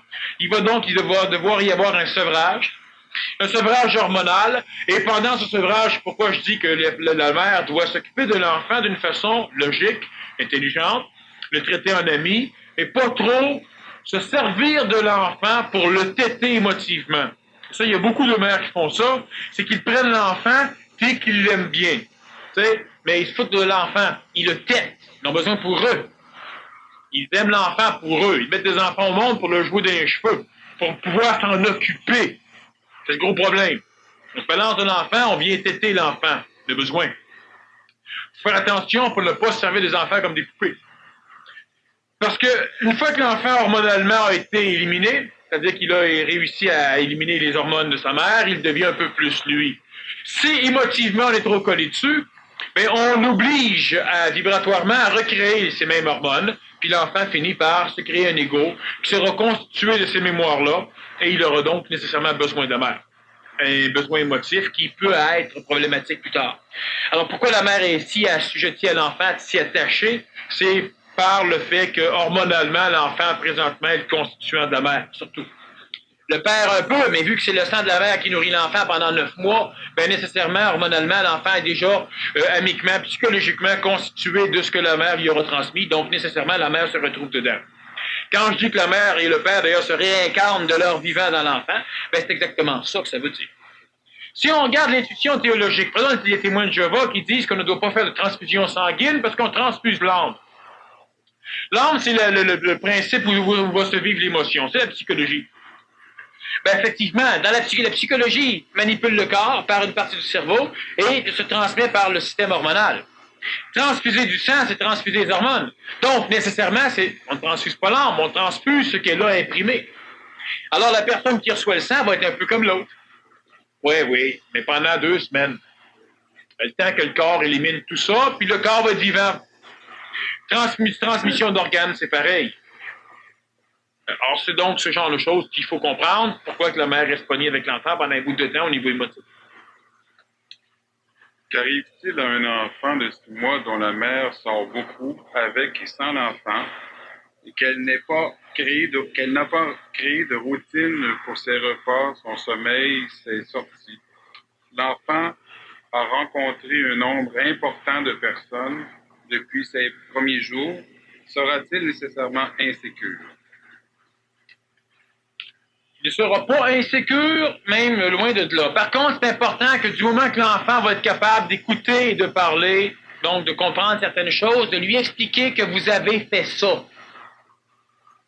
Que vous l'avez trimballé d'un bord puis de l'autre, que vous l'avez prêté un paquet de monde, puis que faisant cela, il a découvert le monde plus vite que tous ses chums. Parce que sinon, il risque d'apprendre avant que vous l'instruisez de l'extérieur que ses parents sont pas corrects.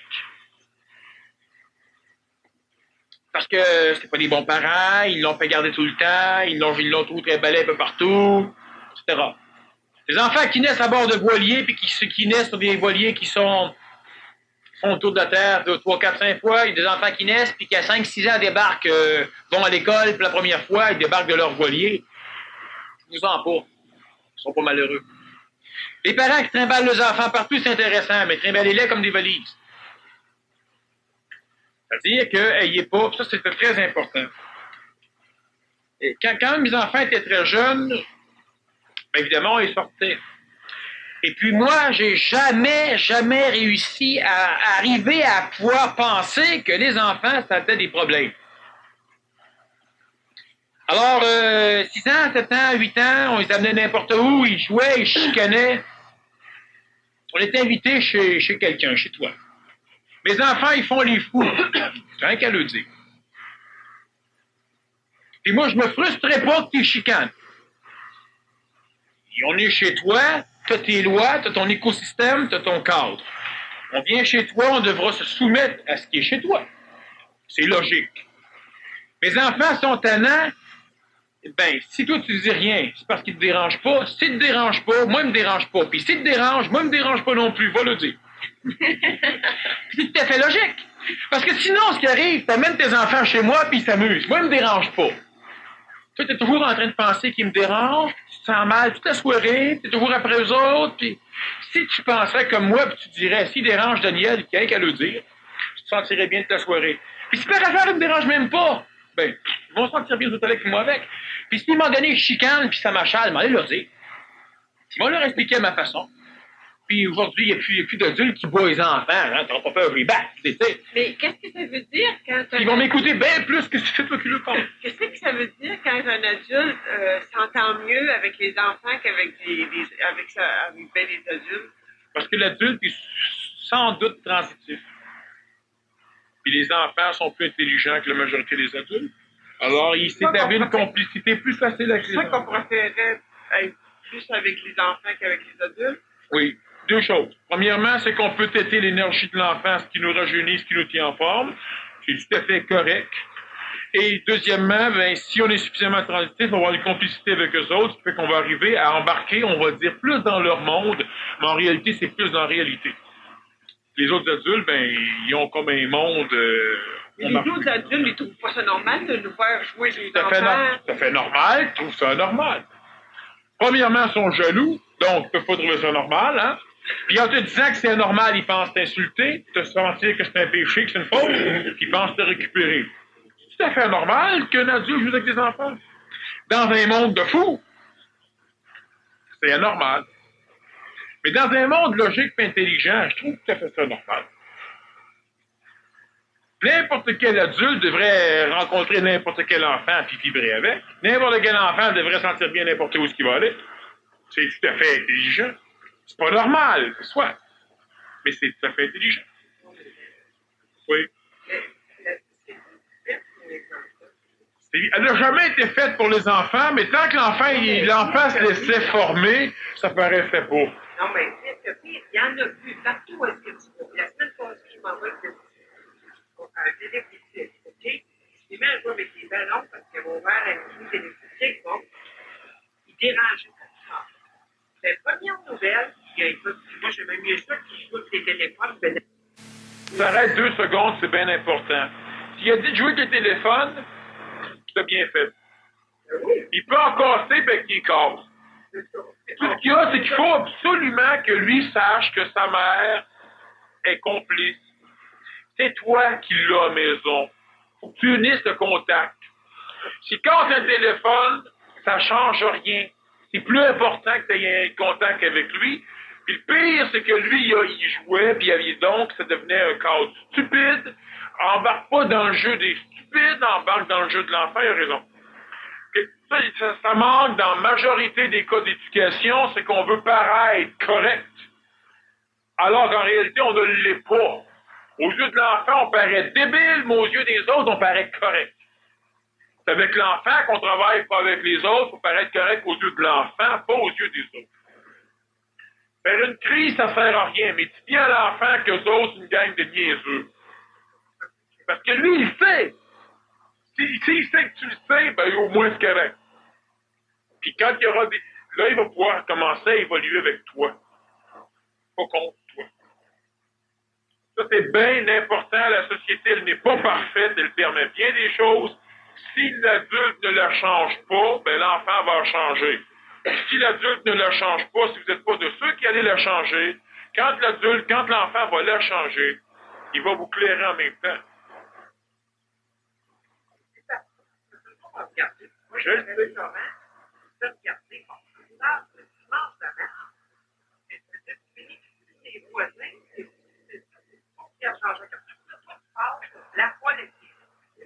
Oui, mais c'est vrai aussi que t'es une folle avec un fou. Bon.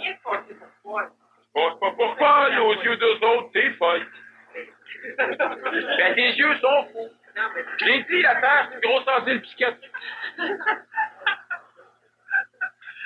C'est correct, tu continues à faire ce que tu fais là, c'est parfait, mais c'est bien important de comprendre que c'est pas les autres qui sont importants, c'est la relation qu'on a en tant que pédagogue avec l'enfant. Moi, j'irais plus loin dans le temps. J'irais dire que quand on a des enfants, on se sent tellement seul dans notre foyer parce qu'on peut parler à personne parce qu'on a des enfants. Tous les enfants ont 20 ans, là, les gens qui ont des enfants aux 20 ans, c'est des enfants. Il y avait qu'à les regarder, là, Les enfants anciens, ça fait. c'est merveilleux. Oui. Ensuite, ceux qui ont des enfants de ton âge, sont premiers milliards, sont super dans les champions dans le hockey, les champions dans le ski, toi, là, tu regardes ça, à un moment donné, je suis la seule mère sur la terre qui réussit rien. Je suis la seule mère sur la terre qui a des enfants qui n'obéissent pas, qui vont quand je pourrais dire mon test, que je vais leur apporter, qui vont, des petites vengeances, qui vont, en école. Moi, en école, il y a des moments où je me sens tellement l'opinion, j'ai l'impression d'être la seule sur la terre. Là, à partir de là, forcément, je me sens pas de bonne terre, je me dis, j'ai resté, je sais pas quoi faire. Alors, tu sais que le ski est mieux. Vraiment. Une chose que tu sais pas, par contre, c'est que le tien va être le patron plus tard des autres. Mais pour l'instant, mes enfants, c'est qu'ils ressentent presque la même chose parce qu'ils sont peut-être pas aux enfants de leur âge. Non, mais Ils ont l'impression d'être toujours différents. c'est ça, mais il faut leur expliquer qu'ils le sont. Tu sais, des enfants qui adorent lire, j'ai pas des jamais lu de leur Non, ils aiment s'instruire. j'ai pas les seuls qui fait sortir dehors et dire jouer là, au grand air et en aussi là. De foncer, d'avoir des amis. J'ai des enfants vraiment solitaires qui aiment regarder leur film et qui aiment regarder sur l'ordinateur. Tout dans la maison. C'est pour ça que... Eux, ils ont de la difficulté à s'intégrer les autres parce qu'ils ne sont pas comme les autres. Ils ne sont pas persuadés d'accepter ça. Je suis d'accord avec elle. On a toujours les gens corrects. C'est ça qui est important. Les autres, ils sentent pas qu'ils sont comme les autres. Ils sont différents. Ils sentent pas que la société les accepte. Elle les rejette. C'est pas rien qu'ils sentent pas. Ils ont raison. C'est pour ça que c'est important de leur expliquer que c'est comme ça. Que les autres peuvent... Il y a des clés pour traverser dans la société pareil, pour arriver à monter. Il faut surtout que penser qu'on n'est jamais seul, puis qu'il y en a d'autres, puis que la meilleure manière d'arriver à faire quelque chose, c'est de s'arranger pour trouver où sont les autres. Les autres veulent vraiment pas le dire. Pourquoi parler de pas toujours de ça. Pas de problème. Mais les parents veulent paraître de bons parents. Ça pas une possible. Tout le monde, ils ont des enfants parfaits. Mais oui, Ils sont pas parfaits. va de soi. Hey, là, je sais pas si... Il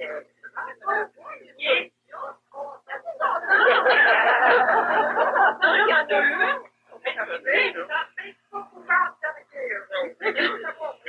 nouveau se sent pas coupable de faire des choses. Non, mais ça va jouer. Aucune. Surtout qu'il est tellement âgé, de toute façon, maintenant, il est rendu assez âgé. C'est quel âge, c'est ça? Il est même identifié. C'est important, tu sais. Peut-être à n'importe qui. C'est bien important de bien savoir, c'est ça, je te dis, c'est que toi, à un moment donné, tu peux te sentir coupable, récupéré par les autres. Tu dois pas. On doit pas. Si l'enfant conteste, c'est qu'il réfléchit. C'est pas l'enfant qui conteste rien, c'est qu'il remet rien en question. C'est quoi, c'est qui change les sociétés? C'est les marginaux, c'est ceux qui remettent en question des choses. Pas ceux qui pensent que tout est parfait. Donc, les tiens, ils créent des problèmes, ils sont imparfaits. Tout ce que tu as à savoir, ils sont parfaits. Ils sont intelligents. C'est sûr qu'étant intelligent, ça crée des problèmes. Par rapport à l'adulte qui aimerait avoir des enfants plates. Mais l'enfant plate, il ne crée pas de problème. Mais il ne bâtira rien non plus, puis dans la société, on n'est pas sur la planète Terre pour rien. On n'en parle pas ce soir, mais de toute façon, l'humain a un rôle à jouer, puis l'humain évolue. Et quand l'enfant devient intelligent, tout ce qui est con, il ne peut plus faire de demi-mesure. Tu sais, où ce n'est pas, il n'y a pas de, tu sais, bon, ben, tu sais pas rien faire avec ça. Fait que toi, c'est normal, tu es content, tu es en train d'apprendre à être capable de jouer avec le mot oui, avec le mot non. Tandis que les enfants anciens, ben, c'est des enfants qui ne comprendront pas, puis qui vont y aller. Mais c'est les premiers à se faire violer, c'est les premiers à avoir des jobs qui sont inutiles, même s'ils sont bien rémunératifs, ces jobs-là. Il va dire, oui, mais ça fait 15 ans que je fais le beau du job. Moi, j'aurais voulu le faire. Et il y a un enfant nouveau, il va faire ce qu'il va vouloir faire. Il va bâtir le job s'il le faut. S'il aime vivre dans le bois, ben, tu vas le perdre. Il va vivre 3 mois, 3 ans, 15 ans dans le bois en trappeur, tu vas le perdre. Mais tu vas dire, oui, mais j'ai raté mon coup, cet enfant-là. Pourquoi? Parce qu'il est devenu exactement ce qu'il voulait être. Les autres, ils vont trouver que tu as manqué ton coup parce que tu n'as pas réussi à le former, à le briser. Un enfant problématique, moi j'en ai eu 3, plus j'ai 3 encore d'ailleurs, mais problématique plus qu'il faut. Et moi, j'ai jamais souffert avec cet enfant-là. Jamais. De la merde en masse pour les autres. Moi, j'ai jamais souffert avec. Partout où je voulais aller, s'ils veulent venir, ils ont toujours été les bienvenus. Souvent, ils sont venus. Mais c'est de la merde dans la société conventionnelle. C'est pas de la merde, ils sont hyper intelligents. Et évidemment, étant hyper intelligents, ils peuvent pas être normaux. D'ailleurs, moi, je suis pas normal, je vais non plus. C'est bien compliqué. Mais L'enfant qui conteste, il a est-ce que c'est le cas du tien? Il a quel âge? 2 ans? Parfait. Donc, c'est un enfant nouveau, c'est impeccable. Si j'aurais eu 12 ans, il y a des problématiques à un moment donné où l'enfant il veut suffisamment nouveau, mais on le brime continuellement, c'est fini par se manger. À 2 ans, ce qui arrive, c'est que cet enfant-là, premièrement, n'a pas encore réussi à établir d'amitié avec ses parents. Bon, il peut aimer ses parents, mais il n'y a pas d'amitié. C'est comme toi, si tu aimes ton mari est plus un ami. Okay? Il y a une maudite nuance à faire entre l'un et l'autre. Il peut aimer les parents, les aimer, mais ils ne sont pas des amis. Alors, il va respecter son ami. Mais sa mère, c'est sa mère.